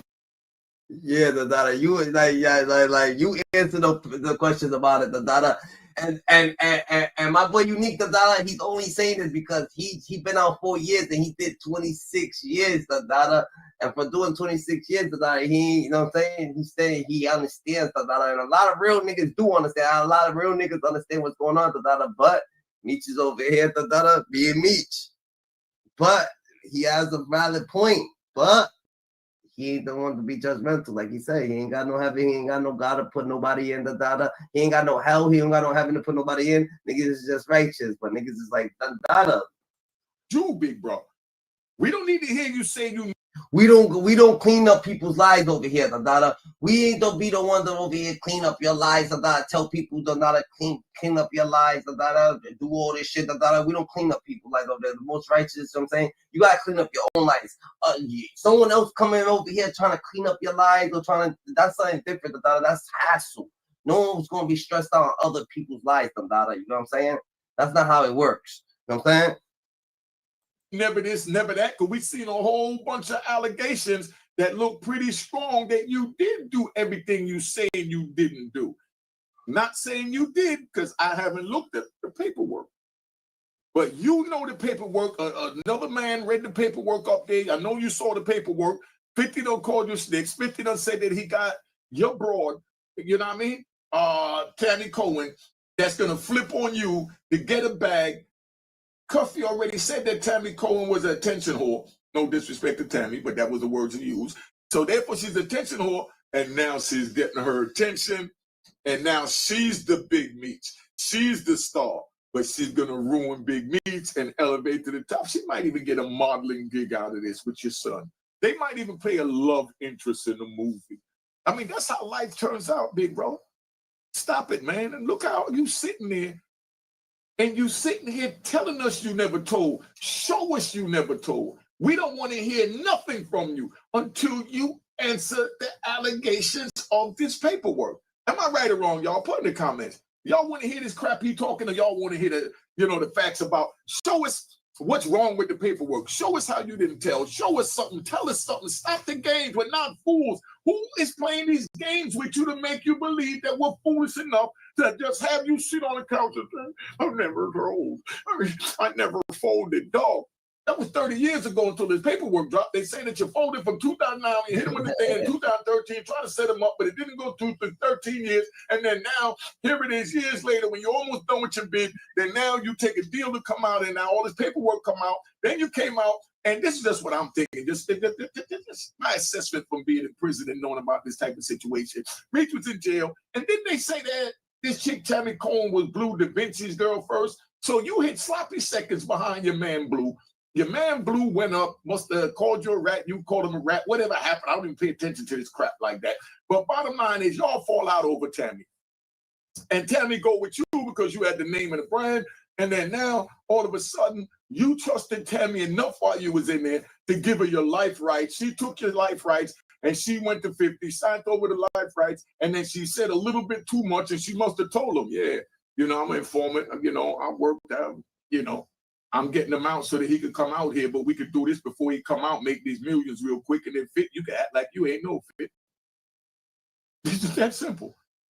But then now while he's doing that, Meech was in jail. Just my assessment. Meech was in jail telling Tammy, I love you, but I love you, dog. You know, what are those? But I love a dog. I love you, dog. Like, in other words, I know his people told him, yo, Meech, you know, she's an informant. But I love the dog. Cuffy said, yo, she's an informant, Meech. Yo, she's an informant. He said, call her. Well, call her. What am I going to do? She's an informant. You know what you need to do. You saw what even 50 wrote in this movie. What happened to the DEA cop chick in the Power movie? Meech, don't act like you don't know what to do, man. Oh yeah, my bad. I forgot. Oh shit, oh shit, she gets real spooky real quick. What the fuck? You put her onto a crazy ass task right now. Oh shit, that's how you yo done. But I love it, dog. Man, stop licking your nuts, nigga, and put your chest out and stand up and stop listening to people you listen to and address these issues, or just admit to the issues if that's what it is. There's 90% of the people out there that's watching that will sympathize with you because they're not really from the street. We're extinct right now. We're extinct right now. There's 90% of the people out there that don't see nothing wrong with telling. So if that's what you did, just come out and say you told and try and get your brand to move forward, and those 90% gonna follow you. Forget about what the 10% think. You gotta make a choice, big bro.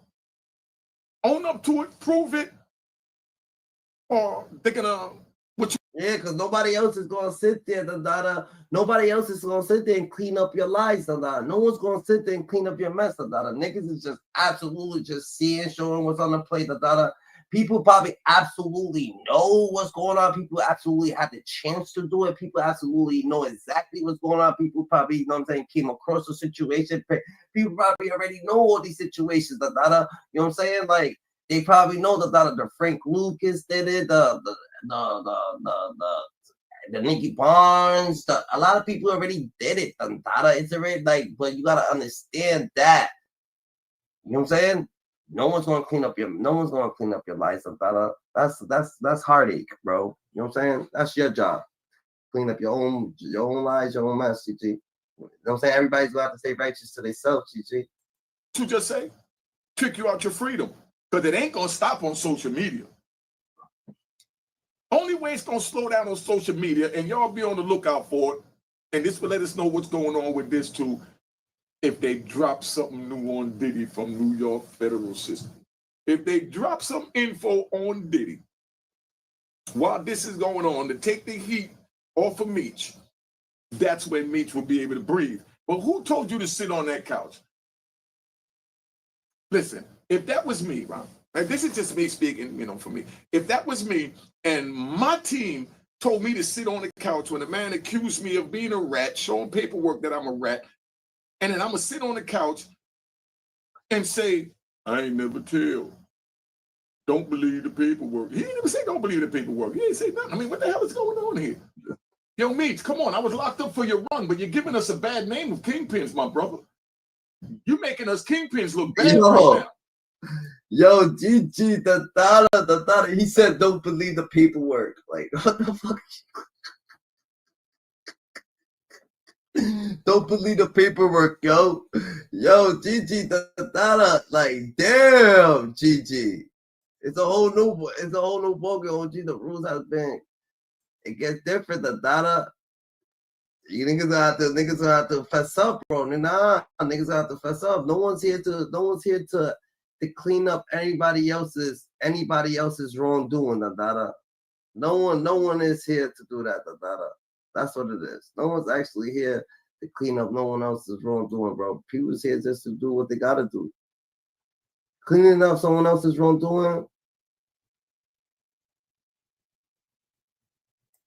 it gets hectic.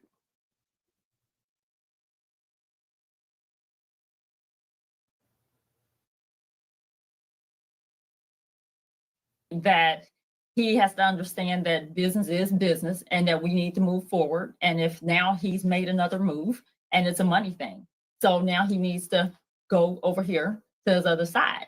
Now he's not keeping sides between the two because he might like both of them. But it's the point that now somebody else, a bigger opportunity has come to him, and now he's moving on. All right, let me ask you this, right? I think that's a bunch of crap. Okay. I think that's a bunch of crap, but I'm gonna ask you this, right? So you saying that he's moving on. Mm-hmm. You understand? So, and you think that, you know, he could be both of their friends, right? Mm-hmm. Yes. Okay. Do you believe that a man could love two women? Definitely, Yes. a man can love two women, And be loyal to those two women? depending on the terms of the relationship. What are the concepts that we're basing a relationship on, and what are the grounds that we've agreed on? See, that's why they're here. They might just look beautiful, but they more than beautiful. They're not just as dumb as beautiful as they look. Round of applause. Round of applause. They so intelligent because look where she just went with it. She just took it there without me even. Meech is moving on. Meech ain't trying to stay right there. He's trying to move along. But if him is moving along, why did you have to fuck up the relationship? Why did you have to fuck up the relationship with Lil Meech, Dada? Why did you have to fuck up? You know what I'm saying? Why?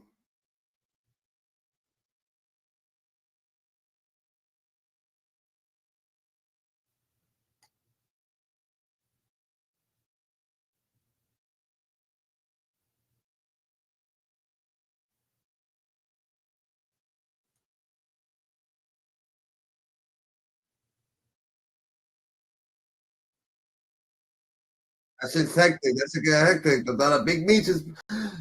Everybody's saying so. Everybody got their own theory on Big Meech. Everybody got their own theory about Big Meech. GG. That's just what it is.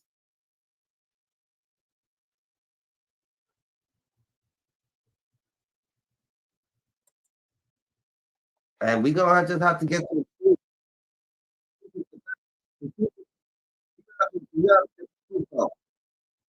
Not get it out. You know what I'm saying? What? You know what I'm saying? Let those guys at least get their truth out.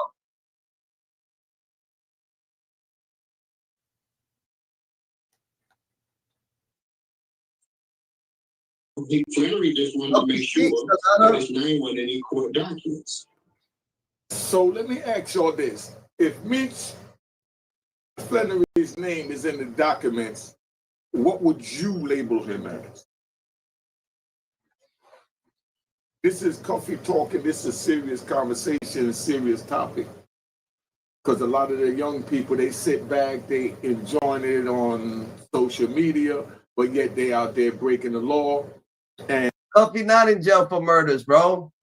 Cuffy is not in jail for murders. He beat them. Oh, they got dropped. They got dropped or something.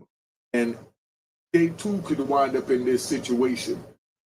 So everything you saying about this situation right now could fall on you. And what are you gonna do when it's time for the Grim Reaper to catch up to you? That's the question. So that's some typical rat. I'm a rat and tell you anything you need to know. Just don't put me on blast. Listen, man, man, it's complicated, man. It's called me in 2013. Yo, bro, what up?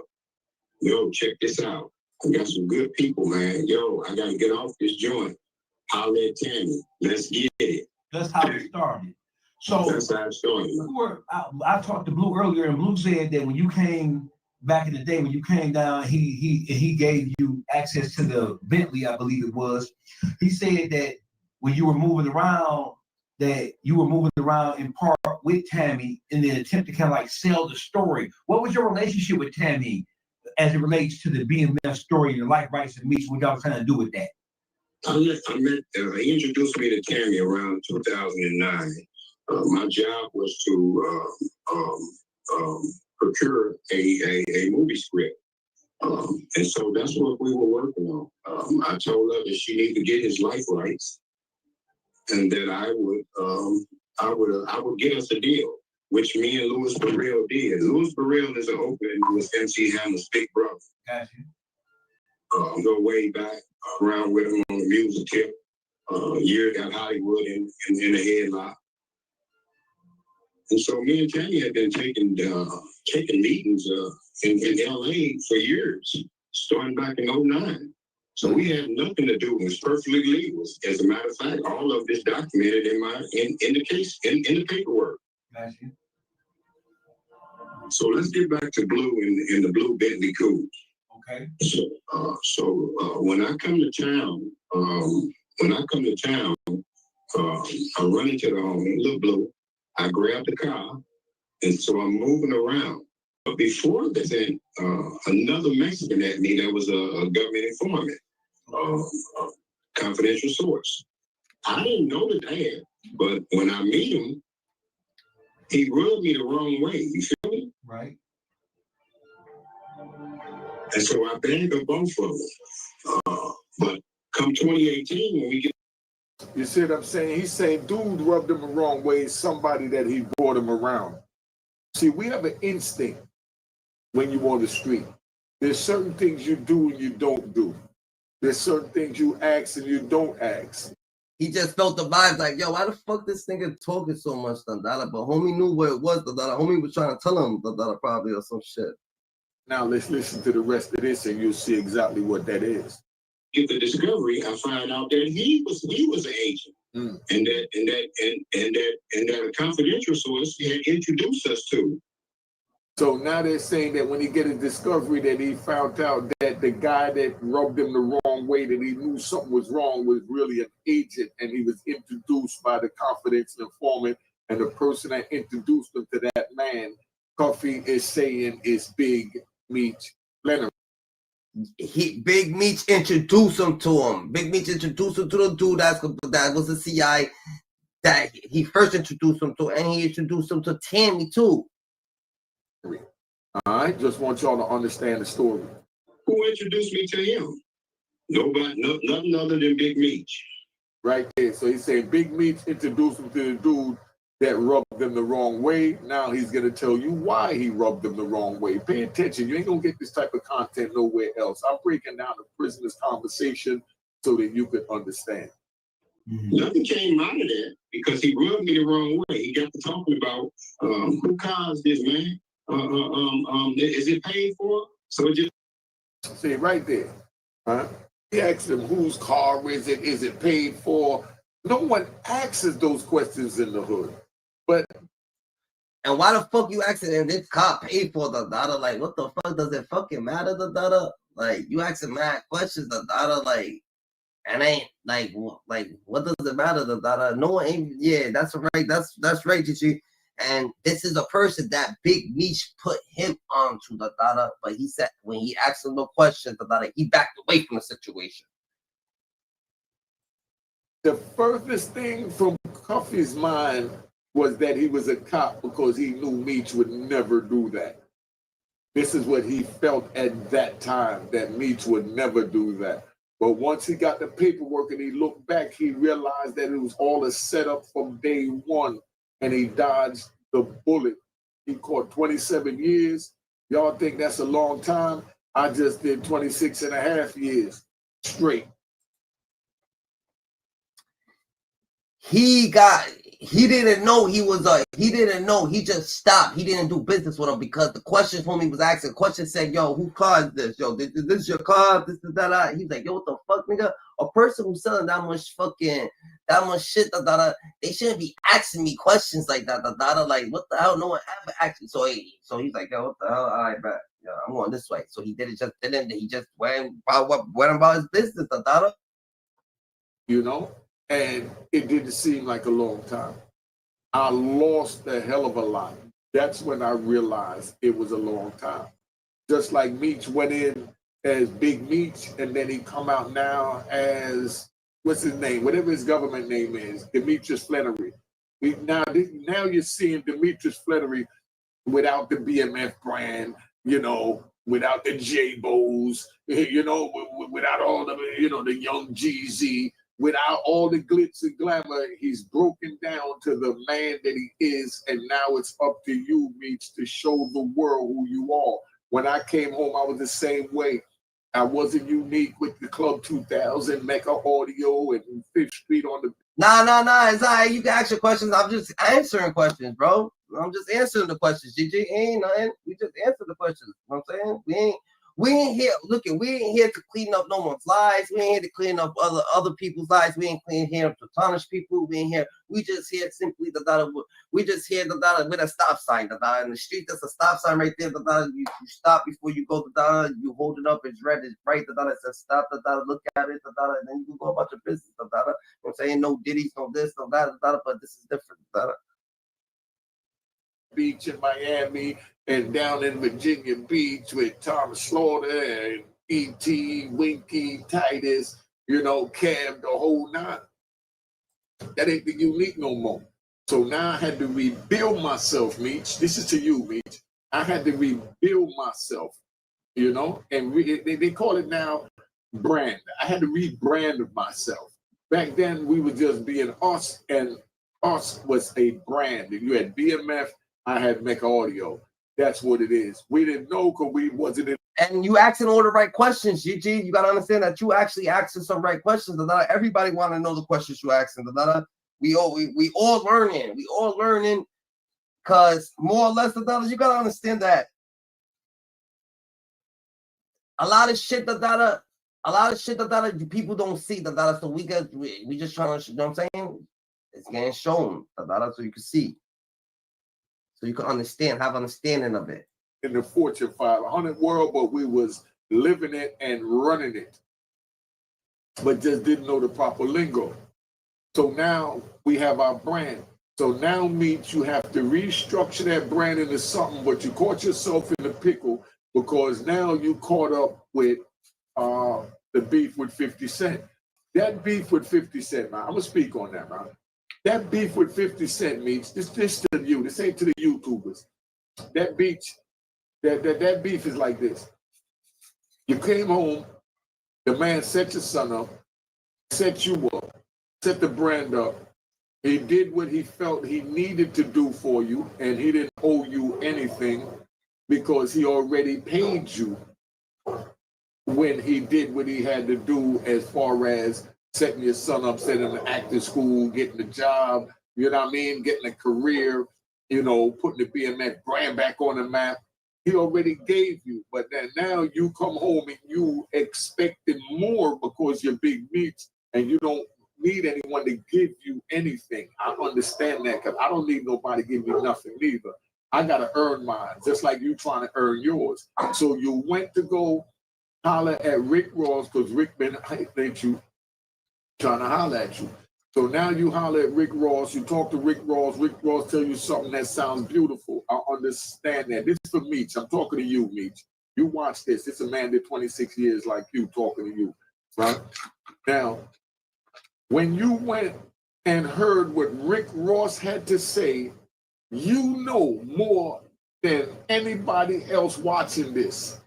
You know, Meech, you were supposed to bring it back to 50 and say, yo, Rick Ross called me, I hollered at him, this is what he put on the table. And then only thing you're supposed to say to keep your manhood is say, what do y'all think he should say? Well, what he should say is, what should we do about this? But he know the whole time it's his decision because this is his life, this is his brand.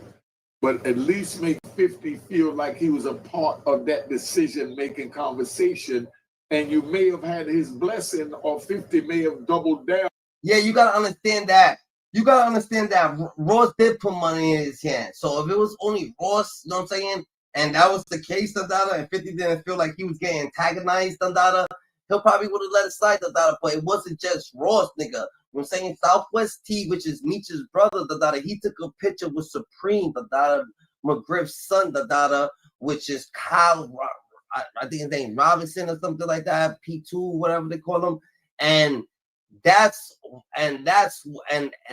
another thing. You know what I'm saying? That's a whole other situation. So he did that, boom, and then that, and then now his son went to the hood with Slow Bucks. You know, the dude that got beat up on stage, when 50 Cent was rapping, and they took his chain and they jumped him on stage or whatever case may be. Yeah, that dude. So he was in the hood with that dude. So it's like, he's like, what the hell is going on? That's what he's thinking. And say, what he gave you, $1 million, I gave you $2 million. and I get all the rappers you want up there. I'll even get you Sexy Red. You know how crazy you look saying that, big bro? No disrespect, right? Let me speak on that because we ride. So this video, I might have to title it, Unique and Cuffy Talks to Big Meech. Because this is all for Big Meech. This ain't for you viewers to watch. Yo, when you went up there and he naming out the rappers and you said Sexy Red, dog, no disrespect, you look goofy. I'm just talking to you man to man. You look goofy. It's not to disrespect you. I'm just letting you know. You look goofy. You look thirsty. You look pathetic. And you're Big Meech, my dude. And Sexy Red can get mad all she want. Yo, Big Meech, if you was to have Rick Ross call Sexy Red, tell her to come over, you wanted to meet. Yeah, that's different right there, Donada. That's different right. That's different right there, Donada. Like, how the hell are you gonna just be on Sexy Red? But Sexy Red, she says she's coming for the free ski. So he's like, yo, she's going for the free ski. You already know. Sexy, what's up? So it is what it is. She's the only person that said she was going for the free ski. Hey, that's just what it is, bro. Meet her, she'll come. You'll be able to see where it go from there. So you didn't need to look goofy saying Sexy Red. I mean, that was stupid. You're Big Meech. I remember, right? Can we ride? I remember when I went on Queen's Flip and I did my first interview, he asked me, have I ever had celebrity coochie? I had to let him know there is no such thing as celebrity coochie. I'm Celebrity D. I'm Celebrity D. The girls is asking each other that. When they ask you ever had any Celebrity D, they say, yeah, unique. You know what I mean? But a man don't ask me that I have celebrity coochie because ain't no coochie platinum like this D. Pause, no Diddy, Donada. But hell yeah. Meech gotta. You're gonna have to need to say something or prove something. Like, I'm gonna ride. I'm gonna give you one. They attack all of us big names. They attacked me when I came home. Yeah, dude go up there that told on me. Listen to this one. Dude told on me. It's on the record, everything. Never said his name, never disrespected him. And he goes on YouTube and says that I'm a scumbag. I never mentioned his name. I don't have anything nice to say about you, so I don't mention your name. I don't respect what you did, but I understand what you did. So I'm at peace with what you did. Now, you need to be at peace with what you did. But these are the things that we have to go through from the choices that we made as youth, trying to find ourselves. I'm at peace right now that he told on me, Meech.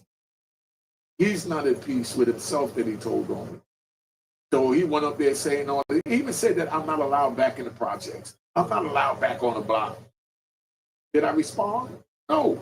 So I understand why you're not responding. But what I did was, I went in the project, I went on a block, and I got with all my realist homies, and we did whatever we did. If they called me because they had a cookout, because it was summertime, I popped up at the cookouts, and I'm on the block. So that showed and proved that his statement was false. I didn't need to argue with him and get on social media.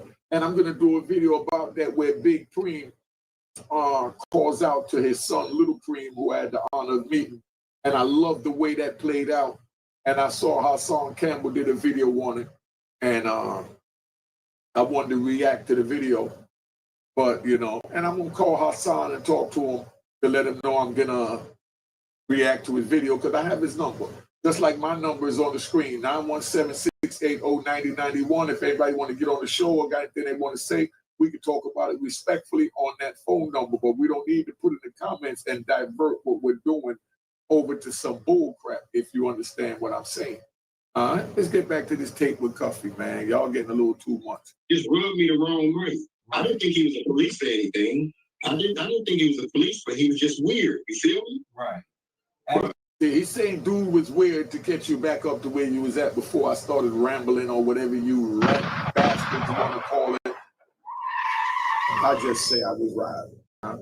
So what he's saying is that when he met the dude that Meech introduced him to, and the dude asking him, whose car is that? How much it costs? You talking about dude spending $1 million and you asking whose car was it? The car is that shows it right there. You worrying about whose car that is or what it costs, and you're supposed to be buying $1 million worth of cocaine something is wrong.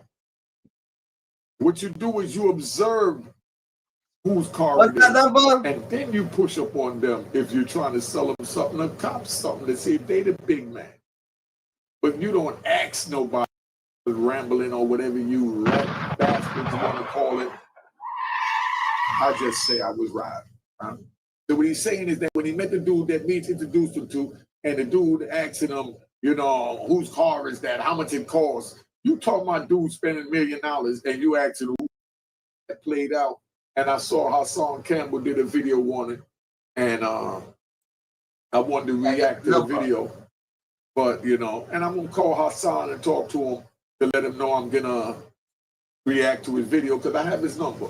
Just like my number is on the screen, 917-680-9091. If anybody want to get on the show or got anything they want to say, we can talk about it respectfully on that phone number. But we don't need to put it in the comments and divert what we're doing over to some bull crap, if you understand what I'm saying. All right, let's get back to this tape with Cuffy, man. Y'all getting a little too much. Just rubbed me the wrong way. I didn't think he was a police or anything. I didn't think he was a police, but he was just weird. You feel me? Right. He's saying dude was weird to get you back up to where you was at before I started rambling or whatever you rat bastards want to call it. I just say I was right. Huh? So what he's saying is that when he met the dude that Meech introduced him to, and the dude asking him, you know, whose car is that? How much it costs? You talking about dude spending $1 million, and you asking whose car was it? The car is that shows it right there. If you worrying about whose car that is or what it costs, and you're supposed to be buying $1 million worth of cocaine, something is wrong. What you do is you observe whose car it is, and then you push up on them if you're trying to sell them something, a cop something to see if they the big man. All you gotta do is Oh, you've never used samples like this before. This is Nah, he trying to, for real, he trying to make him. He actually trying to make him buy.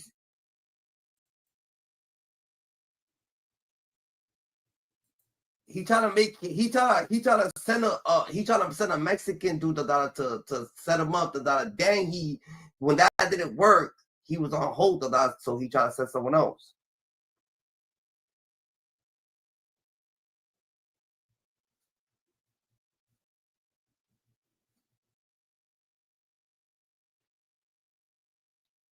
Shit gets real, Dada. Shit gets real after the shit gets real, GG. Things happening every day inside the game. Why do you think they're having such a hard time grasping or understanding or accepting the fact that Big Meech didn't want to do that years? Listen, man, my answer to that before I let Cuffy answer that is simple, man. Everybody want to be a soldier until it's time for war. Everyone wants to be a soldier until it's time for war. Everybody want to be a part of that entourage, as y'all call it nowadays, until it's beef. And that's all it is. Now, this type of thing happens every day in our world. But the majority of the viewers on social media, and that's even watching me, they're learning a lot from us on YouTube. So it's like whatever's in the algorithm and get in the most people's face, like I said, becomes the truth.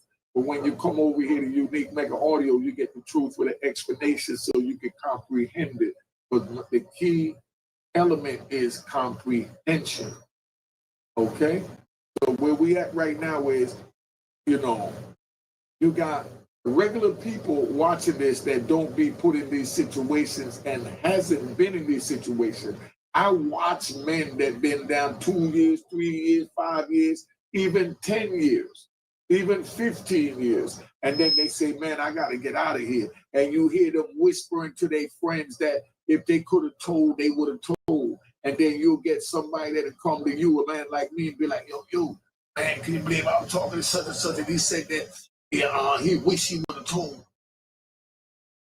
Because that person told him that in confidence. And that person that's bringing me the message, I'm not looking at them like they want to mine like my equal.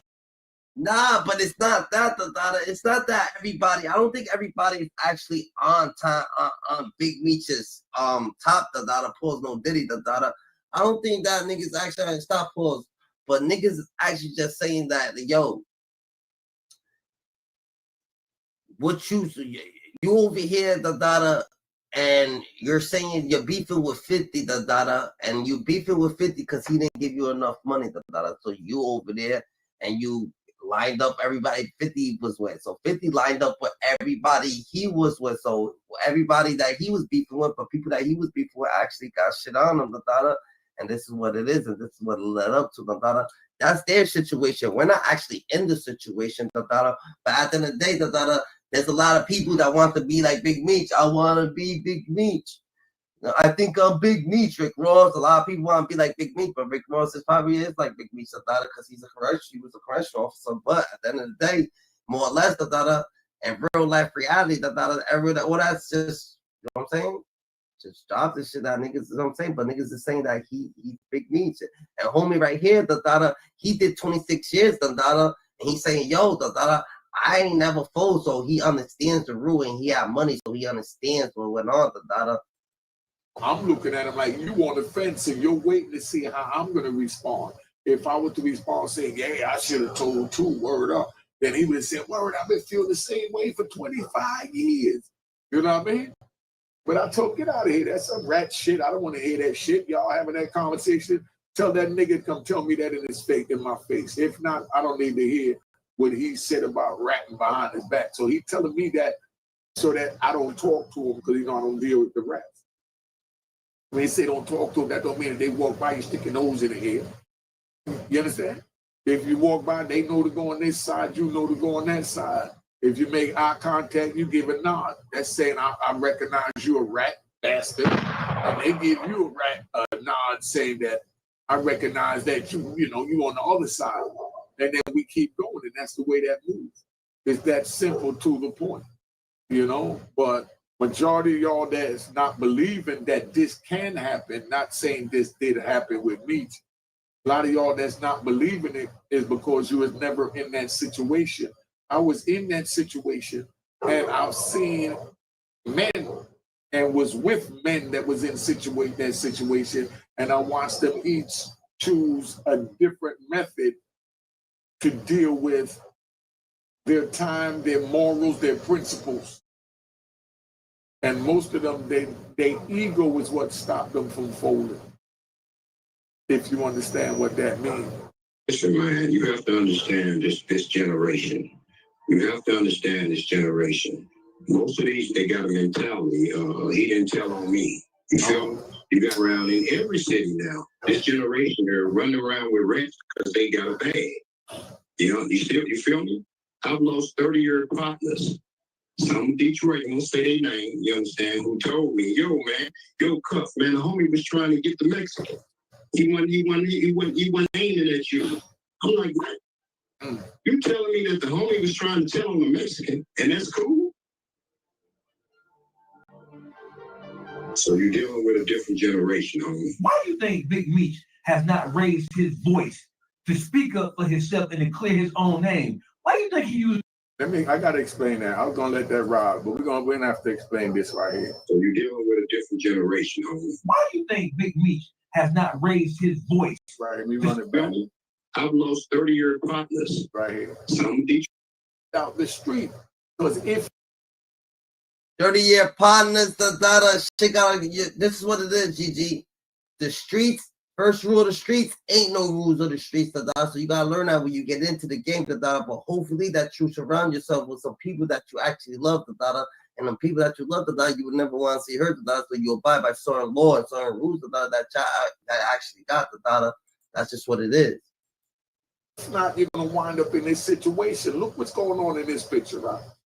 You got Big Meech behind me, name bigger than anything you could think of in the drug game. Bigger than Unique Make Audio, bigger than the Paid in Full, bigger than everybody. You know what I mean? To some, to many. You know what I mean? And he gets his props for that before this allegation. All right, relax, y'all, relax. Now this man comes home from prison after 18, 20 years, whatever. You know what I mean? Lifetime compared to the time that they're giving out. I got a brother that just came home after 50. I got a brother that I left behind that's been in 63 years. And, you know, so this is what's going on.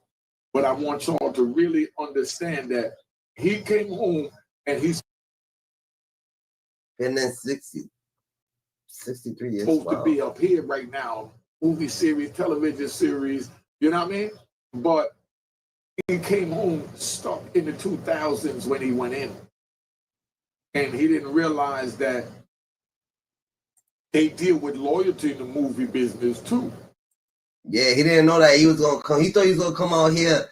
He thought he was gonna come out here honestly and just bully 50 because 50's a rapper. He thought he was gonna come out here and just bully 50 and go about his business, nigga, and just let everything be okay, GG, you heard? But at the end of the day, life ain't all glitter like that. So we have to stay more aware, and people actually stand on business, bro, other places, So Big Meech, he just gonna have to, you know what I'm saying?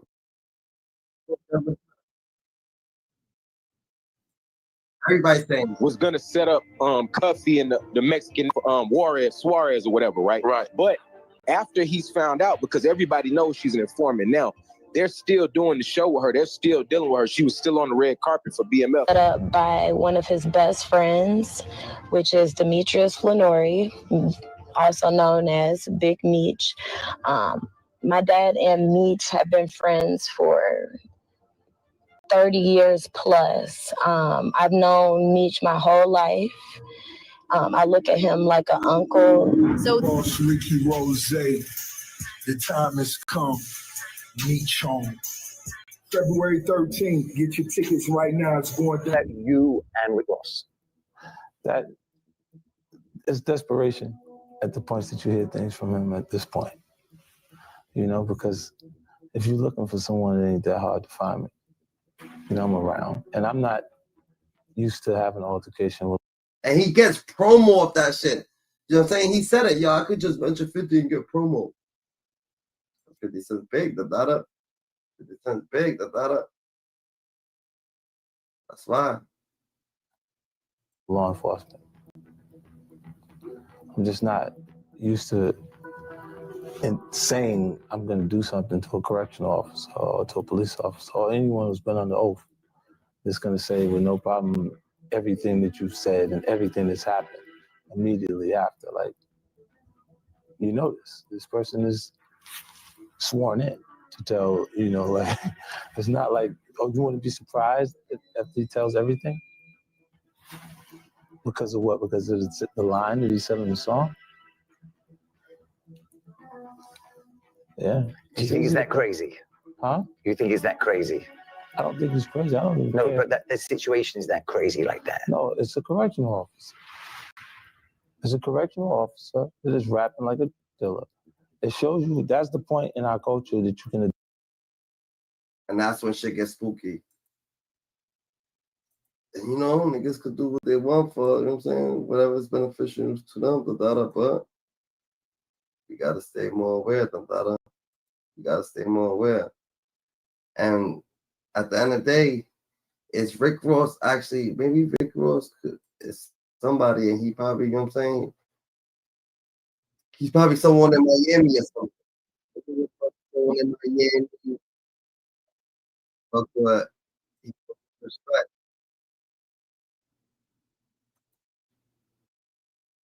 And Unique Mecca Audio Prison Stories and Mecca Audio TV.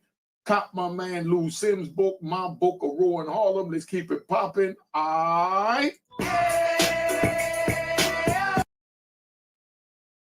You didn't know that?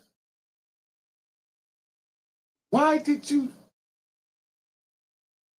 even take a call from Rick Ross without letting 50 Cent know if he put your son through acting school, got him the job, fought for him to be on Stars and made him a career when he was talking to you while you was in prison, Beach?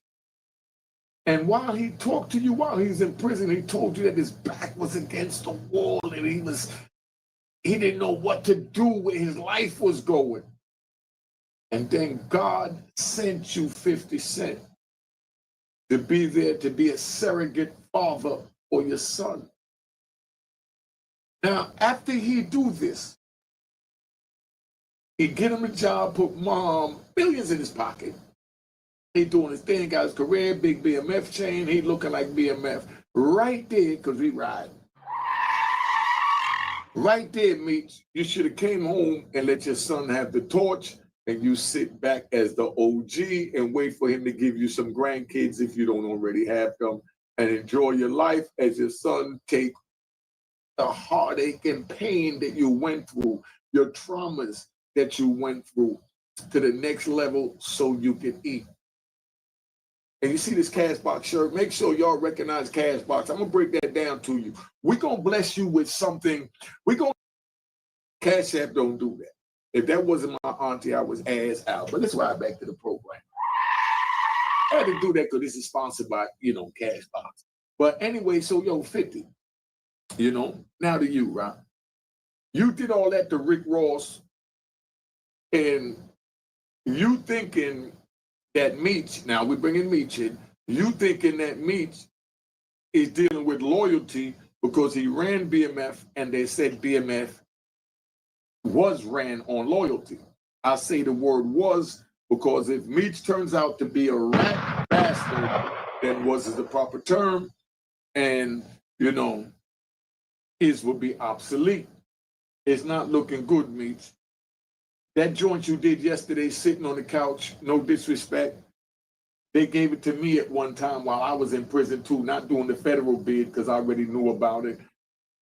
You look like you was on Thorazine or some kind of Thorazine or what them Europeans tried to get me into prison. I want them to know what Meech is going through right now, right? What he looks like to me. This is what he looks like to me. This is not a fact. I'm saying what he looks like to me because I've seen brothers go there from taking the psychotic drugs that they give them within the prison. Meech is normally hyped live. Go look back at any one of the BMF joints. I've seen them from in the prison. And now we see this man sitting on the couch making a fool of himself, talk about he's speaking up because of his family. Screw your family. Screw my family. A dude called me a rat. F my family. I don't care nothing about my family.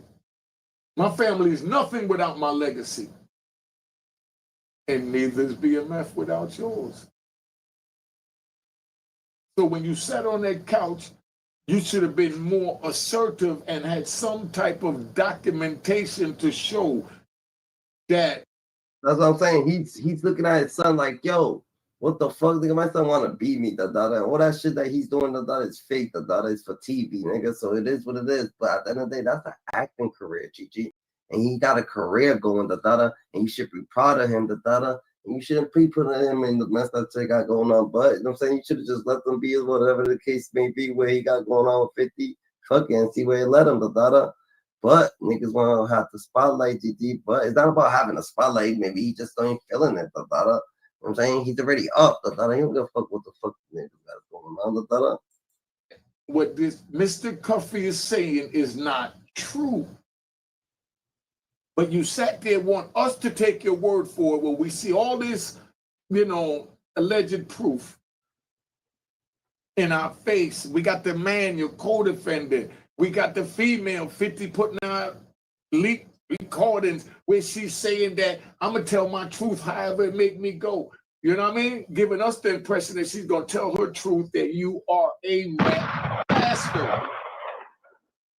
And I'm telling you from a G's point of view, I don't want to believe that because I got to hold on to every thread of hope that you one of us. Lou Sims would cringe right now if I stamped you and then you turned out to be fake. And after looking at that couch situation, you look suspect. I seen a King Erner video where he got on you. But I'm not going to disrespect you because I'm trying to hold on to that last thread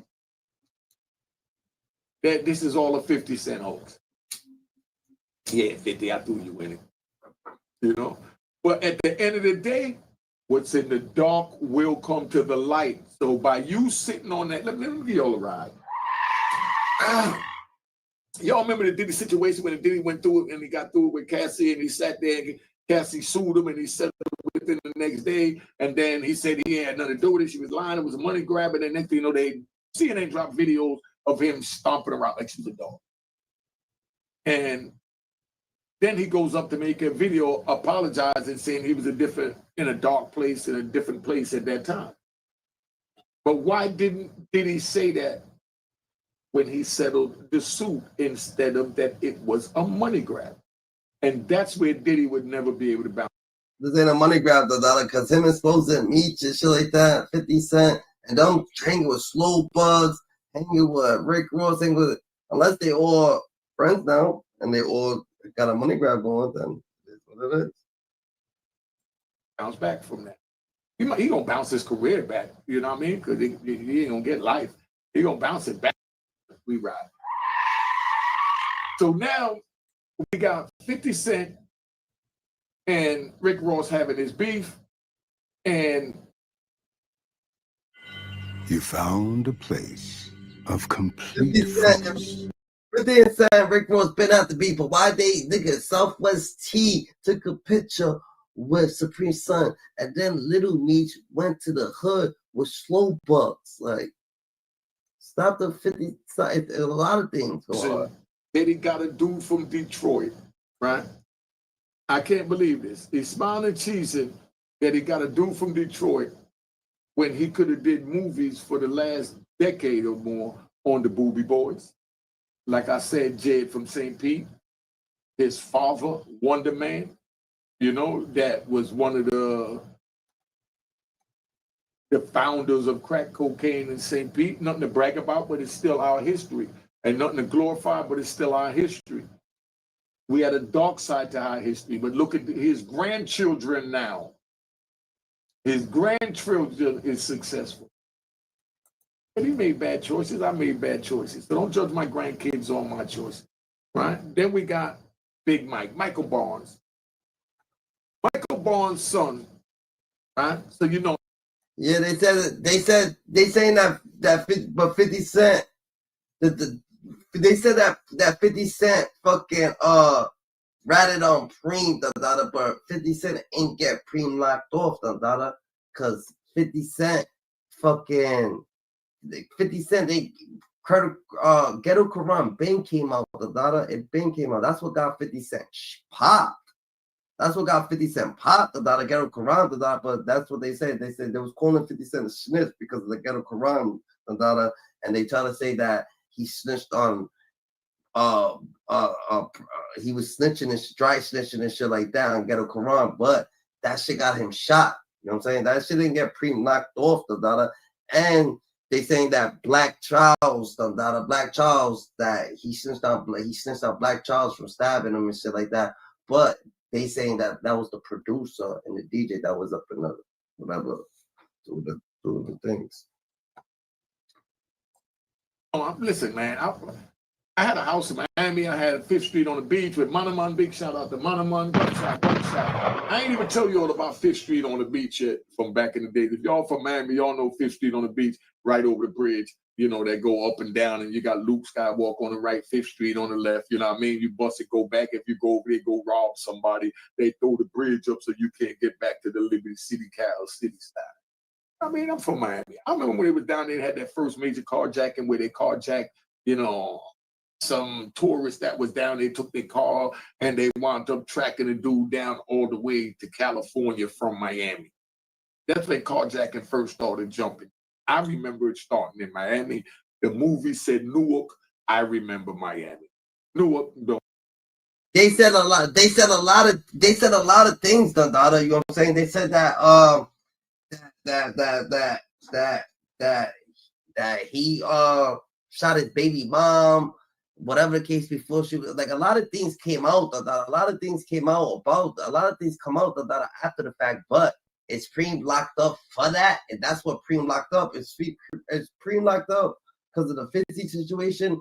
They just happened to double back on the 50 situation because 50 is the biggest person that got beef on them. But you know what I'm saying, that's what got 50 Cent shot. The 50 Cent, if 50 Cent would have died, would Preem still have been locked off the dollar? Like, it has nothing to, maybe it has nothing to do with 50 Cent. That's what I'm trying to say. Don't hate me. I'm from Jersey too, but I'm just keeping it 100 what I remember. That dude that went down there, maybe 1990, 91, right around there. And I know Newark going to say, we been stealing car from back then. No, but this was the first major case in the United States with a carjacking. I think the person might have died or something. And they had a nationwide manhunt for a carjacker. And So you have this, so out of fans, that's the same. They put Kanye West, they took him. Shit get hectic real quick, the data, and that's a fact. They 200, 300 million the next day. And the same way you fired Meech's son. You understand what I'm saying? And Crush Meech's son, he don't even know which way to turn right now. You know what I mean? So Meech's son is caught like a what they call it, a such and such, a rock in a hard place, whatever they call it.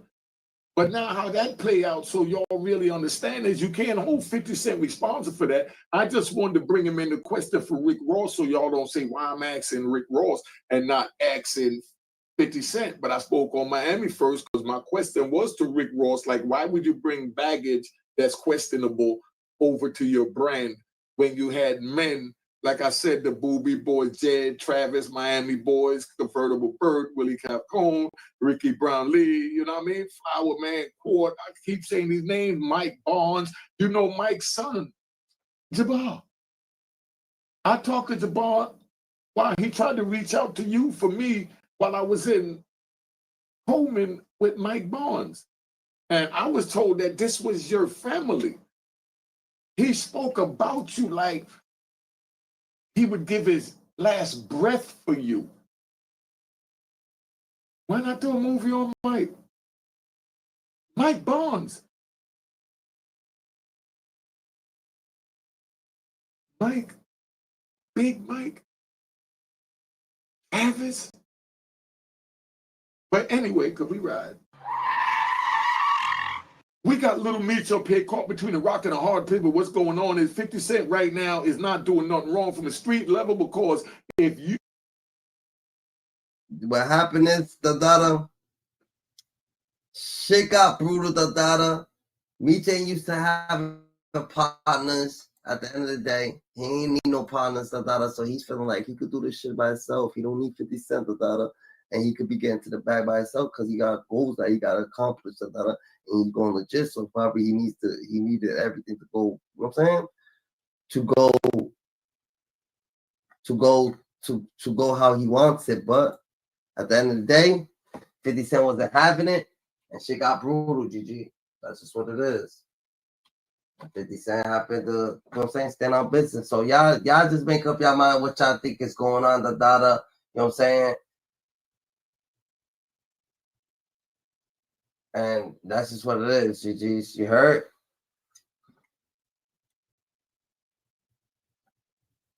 That's just what it is. I think it's reading the drops and shit like that. So you already know what it is, them dollars. Life's what you make it. You ain't gonna be able to love it. You ain't gonna be able to hate it, the data. We gotta stand on business, the data.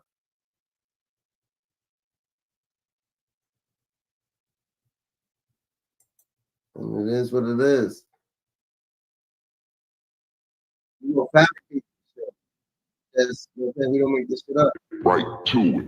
I wasn't gonna address this because I'm not trying to let nobody trick me off the streets. But I never folded, never told, never will. Death before the sign, always with me.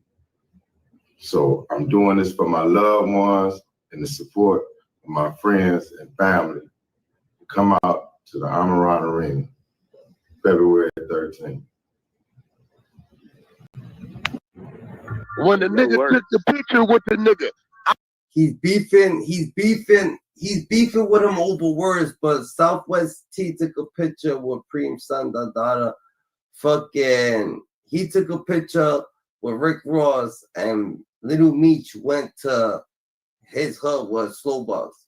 Ain't a pattern, ain't a coincidence. That ain't a coincidence, Dada. That ain't a coincidence. I see, yo, that nigga finna turn on. Like, oh, whack, come on. No, that was your work, bro. That was your work. Bro. And niggas, I think niggas, well, they used to get mad. Bro, listen to me, bro. I call shit and people get mad when it come to me. They get mad that you now they starting to do like Brock said, man, that nigga whack, man. Said that shit, you know. Like, he might be saying all that wild shit, but you know, like that right there though, that's some real shit. Oh no, listen, let me tell you what else I seen too though. Let me tell you what else I seen. Hey Willie D, we hear you. But if you gonna show that paperwork on how you got that 20 reduced down to that 12 in a day, that's what niggas telling Big Meech. This is not the end. This is not the 90s. You can't come on here and give a statement and then it's over. No, you gotta nigga, you gotta break work down. Like nigga, they are breaking work down now. Niggas don't give a damn about that mystique no more. No, the other one. Hold on, this shit is hilarious.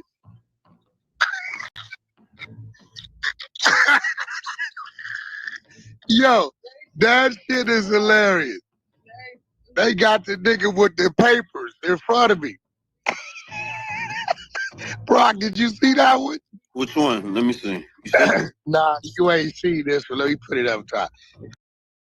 Alright, so he knows Slow Bucks Sandada, right? He knows Slow Bucks Sandada, and homie knows Southwest T Sandada, right? And Preem Son knows Southwest T too Sandada, right? And then this thing is gonna do the shit with Rick Ross Sandada. How am I acting like a fan? That's plainly what just happened, Dada. So you chilling with a nigga, Dada, right? You're making business, Dada, and you over here chilling. So Lil Meech said, "Fuck Ross, Dada. It don't have nothing to do with Ross. No one cares about that shit." But then he went with Slow Bucks, Dada. So if they know each other, then they know each other, right? Ain't no fan shit. Ain't no way y'all see this. This shit is good. They him up, nigga. Welcome to the circus. With me.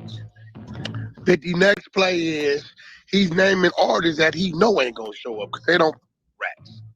He prime pressure. Any of them niggas don't show up to that shit, it's gonna be bad. Oh, I seen it. Yeah, nah, little baby, I knew that right off the rip. I just don't say shit on here because it's your platform. Because like we knew that right off the rip. You knew that little baby wasn't going to that shit, bro. Like, what you mean? That, did he make an announcement? He don't got to. We don't even. Come on, bro. Like, we know what's gonna happen with that. Man, you think somebody sent Lil Baby the paperwork? Man, come on, man. Who you think sent that nigga? Who did that? I ain't even need you to tell me though. That's what I'm saying. Who did that shit? Y'all know who did.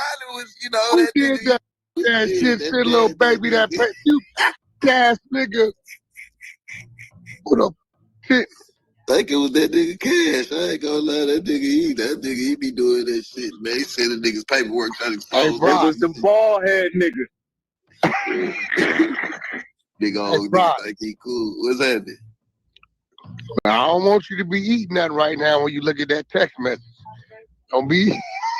I'm a little weed up. Let me see what you got for there. You see that date, right? Told you. I hit him out of. How come you ain't even have to tell me that and I knew? Like, come on, man. February 3rd. Look. They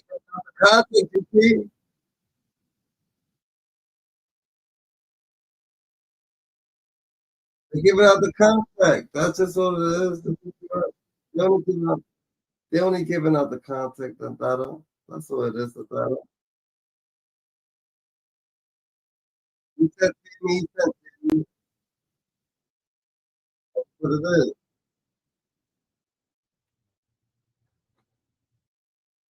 50 Cent and Cuffy are about to link up. It is interesting. I'm gonna let y'all get to it. This is Getting Radio. Let's go.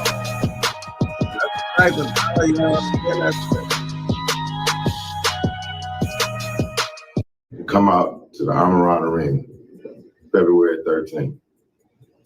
Yeah, man, let the world know, man. Check this out, man. At the end of the day, man, he used a civilian. Tammy ain't got no motherfucking G code that she got to follow. Right. You feel me? Right. So I don't have a problem with Tammy whatsoever, man. Right. As long as it come out who sent her. I know that Tammy was sent. You Right. understand? You feel Right. me? By Big Meech. Right. I know she was put on the mission, homie. Right. Yeah, no, listen, I talked to Five. He definitely putting something in the works, and I'm gonna let him know. You said your daughter and your wife is who you want to be your point of contact on the streets. Yeah, man, I'm gonna put him with my wife, homie. 34 years, man. I got a family, homie. Got you. I got 6 motherfucking children, beautiful children, man. You feel me? Got you. I got you. No, listen, Yeah, when I man, tell let, you, let Fitty know, man, ain't nothing but love and respect, man. look, I'm gonna tell him that I talked to you about what you don't mind if he put anything out on his page of what me and you talked about earlier and what we talking about right now. Hey, homie, tell that nigga hurry up, homie. I know he's a real nigga, homie. For real. Tell Fitty hurry up, homie. All right, let's do it. Tell us what happened in Frank's hearing that really alerted you that Big Meech had a hand in this. What happened? Well, CS1 Tammy Collins testified that she became a government informant to give the Meech's Slinger a time cut. And we said, whoa, you serious? So then she further testified that he was aware of the deal. Special Agent Keith Cromer testified that Flannery was aware of the deal. Flannery just wanted to make sure that his name wasn't in any court documents. So he that's some typical rat shit. I'm a rat and tell you everything you need to know. Just don't put me on blast. Yeah, man, listen, man, this shit's simple, man. This shit ain't that complicated, man. This nigga called me in 2013, a nigga called me. Yo, bro, what up? Yo, check this out. I got some good people, man. Yo, I got to get off this joint. Holla at Tammy. Let's get it. And so that's how it started. So that's how it started, man. When you were, I talked to Blue earlier, and Blue said that when you came back in the day, when you came down, he gave you access to the Bentley, I believe it was. He said that when you were moving around, that you were moving around in part with Tammy in the attempt to kind of like sell the story. What was your relationship with Tammy as it relates to the BMF story and the life rights of Meech? What y'all was trying to do with that? He introduced me to Tammy around 2009. My job was to procure a movie script. And so that's what we were working on. I told her that she needed to get his life rights and that I would. It seems like you need to get some shit off your chest, Long Man, da. It seems like you didn't get some shit off your chest. What you want to come up here, da, get some shit off your chest so we can have a better understanding of what you're saying, da. You could come up here, da. I would get us a deal, which me and Louis Burrell did. Louis Burrell is an open nigga who was MC Hammer's big brother. Got you. My nigga, we go way back. I fucked around with him on the music tip years and years ago. Good nigga, got Hollywood in a headlock. And so me and Tammy have been taking meetings in LA for years, starting back in. You wanna come up here? Do you wanna come up here? You know what I'm saying? Set your narrative so we could debunk what you're saying, or you know what I'm saying, or someone could, you know what I'm saying, else debunk what you're saying. Cuffy did not know Tammy, so he started working with her after the fact. He didn't know her, He said he used to see her around, That was Blue Da Vinci shorty, and then it became Big Meech's shorty. That's it. It don't got nothing to do with Cuffy, Cuffy didn't know her, He started working with her to do the film, the BMF film, You know what I'm saying? That's just the facts. That is the facts, bro. 09. So we had nothing to do with any drugs, anything. It was perfectly legal. As a matter of fact, all of it is documented in the case, in the paperwork. Got you. So let's get back to Blue in the Blue Bentley Coupe. Okay. So when I come to town, I run into the homie, Lil Blue. I grab the car And so I'm moving around. But before that, the nigga Meech sent another Mexican at me that was a government informant, confidential source. I didn't know that the nigga was bad, but when I meet him, he rubbed me the wrong way. You feel? So you was with them? So you want to come up here, Dada? We could drop the link for you, Dada. You want to come up here, Dada? If that's the case, if you was with them, Dada, let us know. Right. You can give us your input, GG. And so I bag up both of them. But come 2018, when we get the discovery, I find out that he was an agent, and that a confidential source had introduced us to. Who introduced me to him? Nobody, nothing other than Big Meech. Nothing came out of that because he rubbed me the wrong way. He got to talking about who caused this, man. Is it paid for? So it just rubbed me the wrong way. Right. I didn't think he was a police or anything. I didn't think he was a police, but he was just weird. You feel me? Right. Weird. Fast forward to 2018. Gotcha. Fast forward to 2018. That's in the DEA 6 reports that a confidential source introduced me to that confidential source. Who was the confidential source? Yo, Gigi, that's what I'm saying. If you know so much, Dada, you could come up here and you could spread your peace, Dada. That's what I'm saying, Dada. If you want to spread your peace, you want to spread your peace, Dada. But Dada, the proof is in the pudding. Cuffy has his own, and he has his own voice, Dada. You know what I'm saying? And you can't debunk Cuffy what Cuffy's saying, Dada. That's what it is, Dada. Source. It can only be one person, the person who introduced you to him, and you know who introduced you to him. Yeah. So let me ask you a question, Cuffy. Why do you think they're having such a hard time grasping or understanding or accepting the fact that Big Meech didn't want to do that motherfucking 30 years? Listen, man, you have to understand this generation. You have to understand this generation. I'll drop the link and you could come up here, Dada. You could get us to, and you could give us your, you could let us understand. Give us an understanding. You could give us an understanding, Dada. I'll drop the link and you could give us an understanding, Gigi. Most of these niggas, they got a mentality. He didn't tell on me. You feel me? You got niggas running around in every city now. This generation here running around with rats because they got a bag. You know, you feel me? I've lost 30-year partners. Some Detroit, because I ain't gonna say their name, you understand, who told me, yo, man, the homie was trying to get the Mexican. He wasn't aiming at you. I'm like, nigga, what?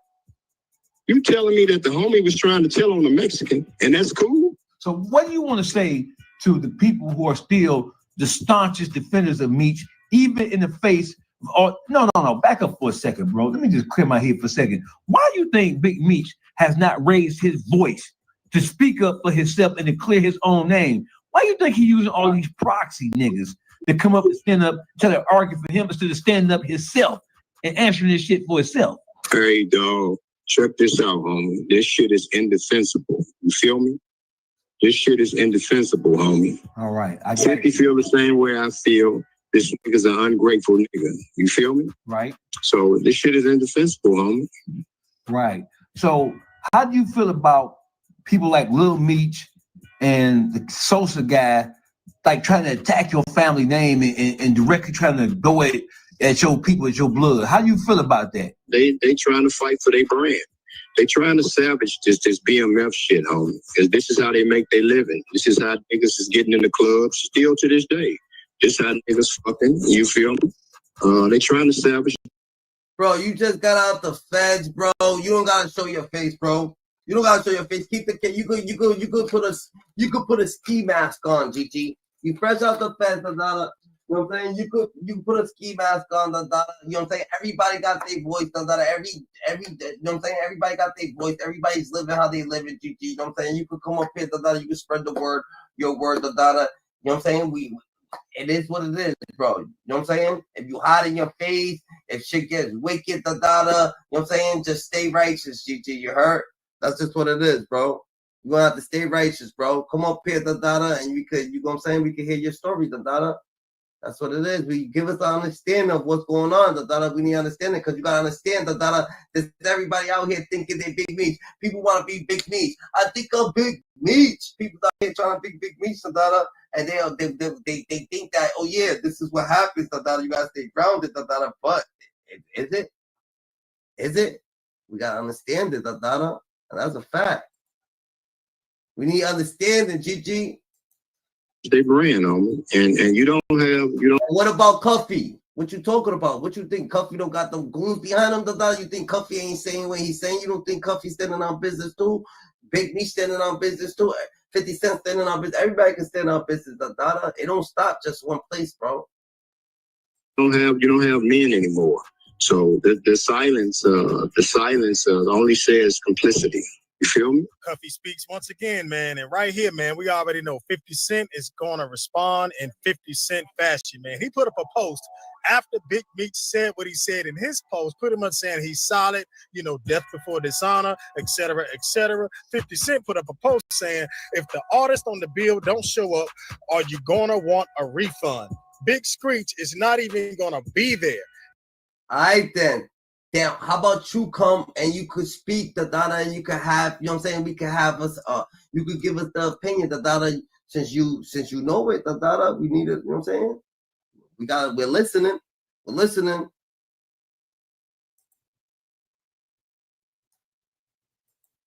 You advocating, You advocating, so let's get right.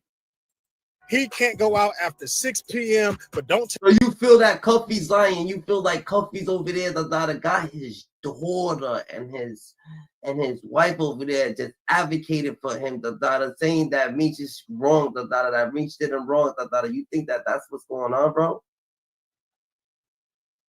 Take my word for it. Go ahead and knock yourself out. He's pretty much saying that Big Meech is on federal probation and he can't be outside of the house after 6 p.m. because he's on curfew. Now, we don't know if that's true or not, right? But, it may be true, or maybe his PO will allow him to go over there on business purposes, man. But before we end this video, man, I want to show y'all some documents, man, of Tammy, CS1 on the stand, the paperwork, where she's on the stand pretty much saying that she did what she did in order to get Big Meech a time cut, yo. Check this out. Okay, now this. I understand what you said. All right, boom. This is a dude. Now you're gonna air out all his dirty laundries and stuff like that. You know what I'm saying? Like, you don't want that putting people in heaven, or you putting people in hell and shit like that. And we understand that you're saying, oh yeah, but this is a bad man. But that's not the debate right now, bro. The debate is is this man locked up, GG? Just because you're making him trying to look like a bad man, you can't say, yo, man, fuck that dude, he's a bad man, but he had Meech's back, and that's just all it is, Did Big Meech set up the play, that's all we want to know. Did he set up the play? Was he coaching this shit, You know what I'm saying? That's all people's asking, GG. You know what I'm saying? The debate, This is right after her handler, Jack Harvey, retired. Remember, Jack Harvey is the agent that locked up BMF in the first place, and Tammy was used in the Terry White case, right? And they kept her on. Now, check this out. It says, no, the contact was immediately after Mr. Harvey retired. Okay, and so you began. What was the promise to you with respect to what your activity was by the agents, or Mr. Cromer in particular? Well, when we met to discuss I would stay on board, I was asked what would I have to do, and I was told just what I. So he's on a tirade. So you think that he's on a rant, So you feel like, so this is what it is, You honestly feel that, all right, so Cuffy is mad that he's locked up, right? He's locked up, but he didn't, but you saying Big Meech didn't know that she was dirty, So Big Meech didn't know that she was dirty. So Big Meech not knowing that she was dirty, Cuffy just blaming Meech, you know what I'm saying? Just being arrogant, and just blaming Meech for no reason. That's what you're saying, he just, I'm saying, he's just being mad arrogant. And wanted to blame Meech, because he feels that way. But what about the Mexican, that's in the paperwork? You gotta understand that this man has the paperwork, You know what I'm saying? Cuffy has the paperwork. It's not just one. You just can't point out one line and just zoom into one line and just like, yo, but look at this line is wrong. I just advise you in regards to the. What about everything in hold, You know what I'm saying? Everything that was going on, the people that was trying to set him up from the jump, the people that was going to try to set him up from the jump, What about the Mexican person that was asking shit about the car, What about You know what I'm saying? How does it work, the data? You know what I'm saying? Meech told her in a sneaker.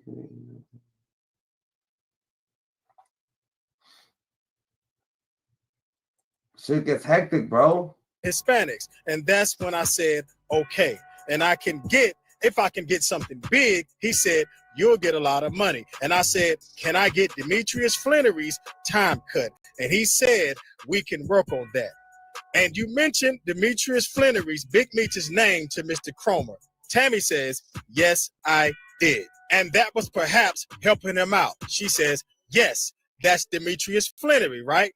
For a time reduction. Now, in the course of your conversation and your responsibilities, did they indicate to you, did anybody indicate to you whether you were going to have to testify in any? Bro, he's in jail for guns, bro, not murder, bro. What are you talking about, Bandada? He's not in jail for murder, bro. What are you like? What is it that you're talking about? Shape, way, or form? Tammy says no. So they promised her that she wasn't going to have to testify, but she's testifying right now. Let's continue. Okay, you were told you would not have to testify. That is correct. In the beginning, they would go back to Mexico once they do the drug bust with the Hispanics. All right, now I take it. Then Mr. Cromer, in the course of dealing with you, knew about Mr. Flannery, Big Meech. She says, yes, he knew about Demetrius Flannery and our relationship as friends. Yes, and let's get into that. What was your relationship with Mr. Flannery? He was my friend. Okay, or is my friend.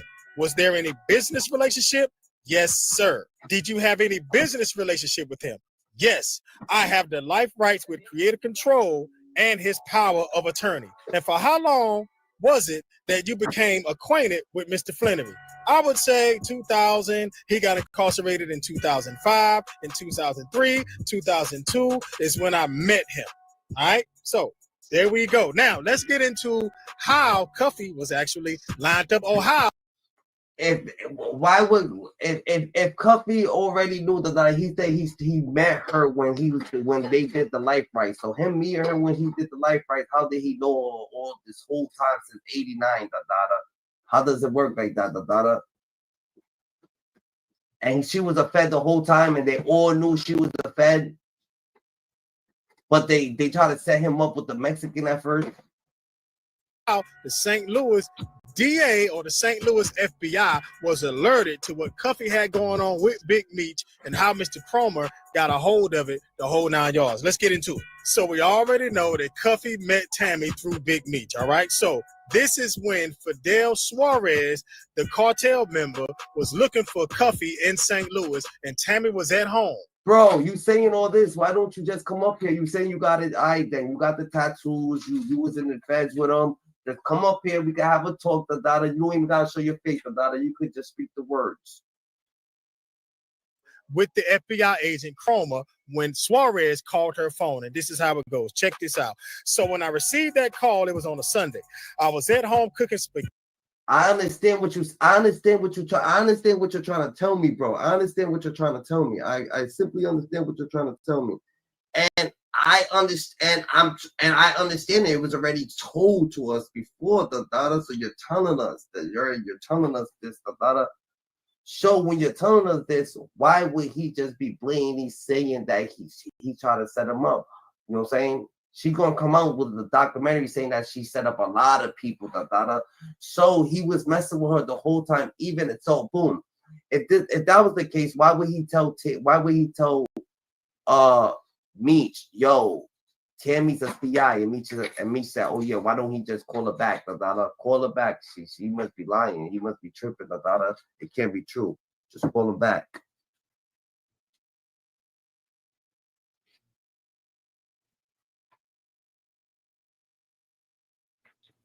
Why? Why would you call back? Why?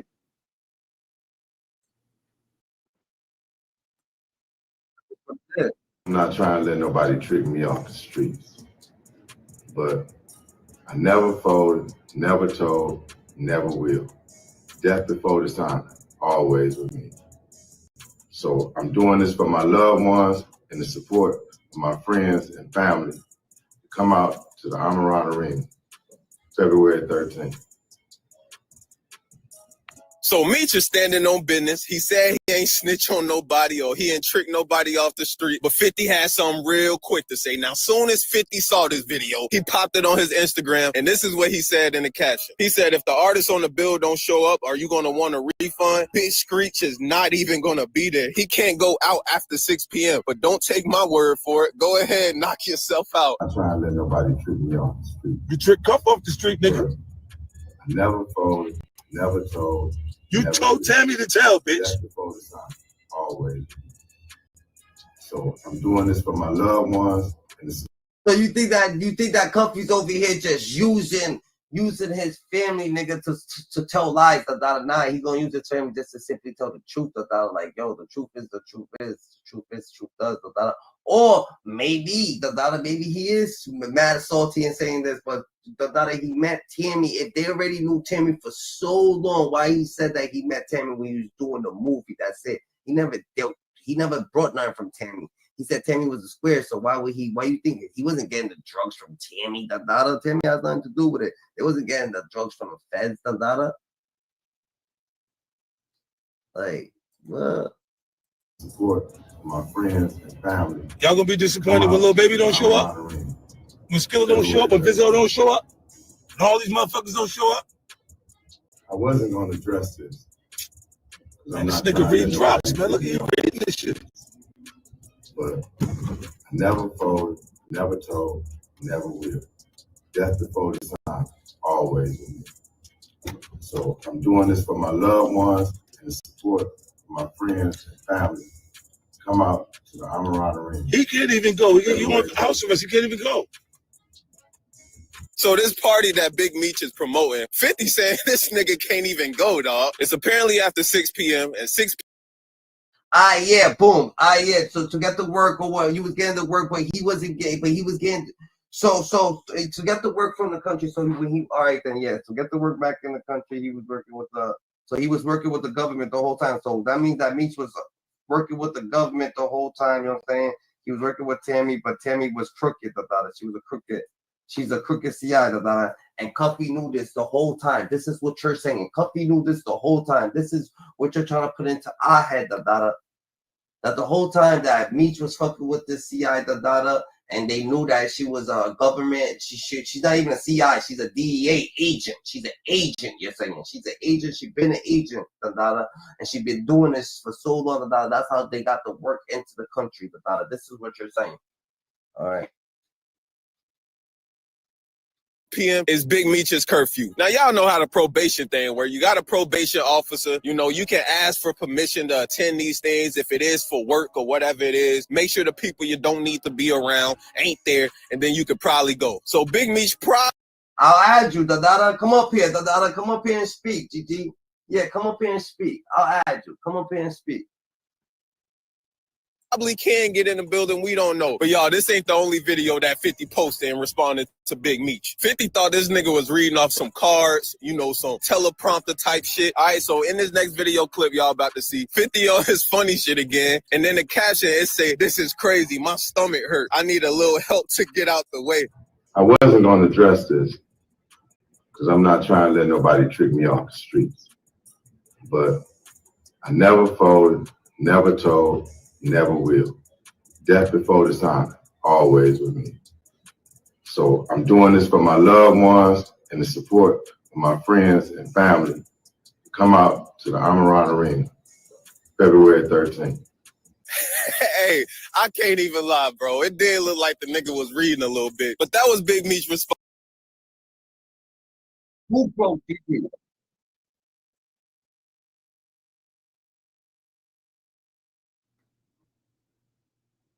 Who's broke GG? The Cuffy, bro. Like Cuffy. Did y'all actually, you just want, you don't understand the you don't understand the you wouldn't understand the So Cuffy's daughter's out here, pledging and he got his daughter out here, he got his family out here, and they got the family rights, but to the person who had Big Meech family, Big Meech life rights, was Tammy. So Tammy actually fucked with us on Dada, but you saying that he already knew that, everybody already knew that. That's what you're saying?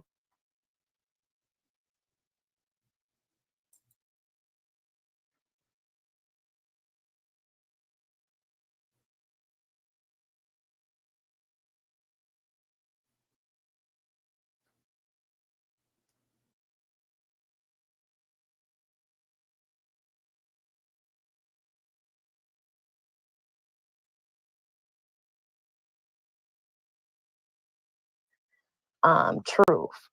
But in 2011, around that time, Meech reached out to my dad in regards to creating a BMF movie. So Meech hooked my dad up with a woman named Tammy Cohen. At the time, Tammy was Meech's power of attorney. Also, she owned the life rights. So my dad was working with Meech, Tammy, T, basically trying to work on a movie deal. So what Meech and Tammy did was call a third-party cooperation. What happened was originally I was put with Tammy. I paid for the script. I paid $250,000. That's my script. That's why 50 when he came in, because we put a assistant order in through my attorney. That's why they couldn't do a motion picture. That's why you didn't see the BMF story on the big screen. So 50 ran it through that star shit, then he run that other corny shit that he do. So what happened was, homie, was I wasn't even the original target. They wanted to get a little Mexican. He's actually a cartel member out of LA named Suarez. You'll see his name in the paperwork. Fidel Suarez. He was their initial target. You feel me? Right. He was their initial target. But with me calling in while they were trying to set up Fidel Suarez, not about it. You know what I mean? I didn't put your name in this paperwork. How did you get in this paperwork? These are. You want me to add you? Send your email. Send your email. I'll add you. I'm gonna have. Come over here. With legit. With, you know what I'm saying? Just, you know what I'm saying? Send your email, Gigi. I'll add you right now, bro. Send your email, We're gonna add you, so you could get, so we could get, you know what I'm saying, breaking news, so we could give you authentic, you know what I'm saying, someone who saying that he was locked up, he knows these people, this is the people that he actually knows, and you know what I'm saying, he got the facts, and he's saying he got the facts, and I'd rather him be talking to us instead of texting, because we could get a better knowledge, because if you texting, you know what I'm saying, a lot of people could debunk, and we could debunk what people are saying, because what he's saying, so we got to get clarification, so people could actually know, we can actually get good clarification of what's actually going on, so we can have a sense of it, and it's, you know what I'm saying, and it's real, we actually got people like this, that's actually going to step up, and do the work, and actually stick up for Meech and have Meech back, and come up here, and get clarification. It is what it is. Give up your Gmail, Gigi. Throw your Gmail up there. Sworn documents. These are affidavits that have you listed as my unindicted co-conspirator. These are sworn documents. These affidavits went in front for wiretaps in front of a magistrate. Under the penalty of perjury. So you think them white folks gonna put themselves in a trick bag by putting Demetrius Flannery name in there as my unindicted co-conspirator? You're my unindicted co-conspirator, man. How did you get in my paperwork? And now there doesn't seem to be any anger or vitriol coming from your perspective about none of this. People are having a hard time accepting and understanding. They just don't want to believe it. He knows this, and everybody else knows this. Anything with Tammy comes from him. Not only that, what she testified in court to. What Special Agent Keith Cromer fired, disgraced DEA agent Keith Cromer, who she was having a illicit sexual relationship with, which killed their case, which killed his time cut. A St. Louis man who led a local gang and ordered 2 murders was sentenced Friday to 27 years in prison, the U.S. Attorney's Office said. Deion Lamont Cuffy Gallen, 53, was the leader of a gang that brought heroin, cocaine, methamphetamine, and marijuana in bulk and sold the drug in the St. Louis. You got good point. So you saying that the daughter don't know shit, the baby mom don't know shit, but this is what they know, so because they took it to the lawyer, they got it back, but you saying they don't know nothing, but why would somebody plainly have his family, trying to put someone down, that's what I'm trying to say, unless he just wants them to be speaking the truth, to let people know it's the truth, that's crazy malice right there, But you said that's the type of person he is, drop your Gmail or your email, whatever email you use, just drop it, and we'll get you up on the platform right now, We'll have you come up here, and we need everybody, that's here, we need y'all to ask the right questions that y'all want to be answered, because he's saying that he actually gonna speak for Big Meech, and he's speaking for Big Meech, and this is one of Big Meech's peoples, that he was locked up, he did his time, he just got out from doing 17 or 16 years, so you know what I'm saying, this is who this person is, and he's talking like, you know what I'm saying, he like people are sending false narratives on Meech, and he knows the real inside, You know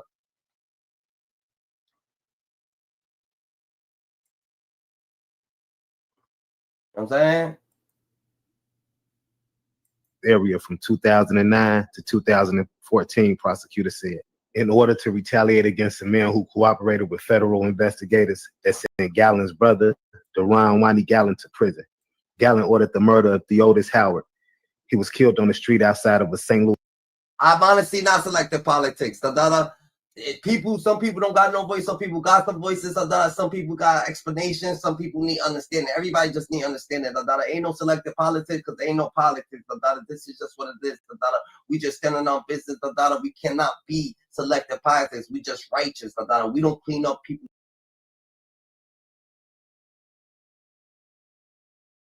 Dirt, we stay righteous, we stand on business, we're in the elevator. Who's elevator? God's elevator. You mark it, we gonna spark it. If you ping it, we gonna sting it. If you drop the low, we gonna flock this slow. You heard? If you tag it, we're bringing static. Let go. Hyenas out. So we just standing more aware, so just get aware. So when you come up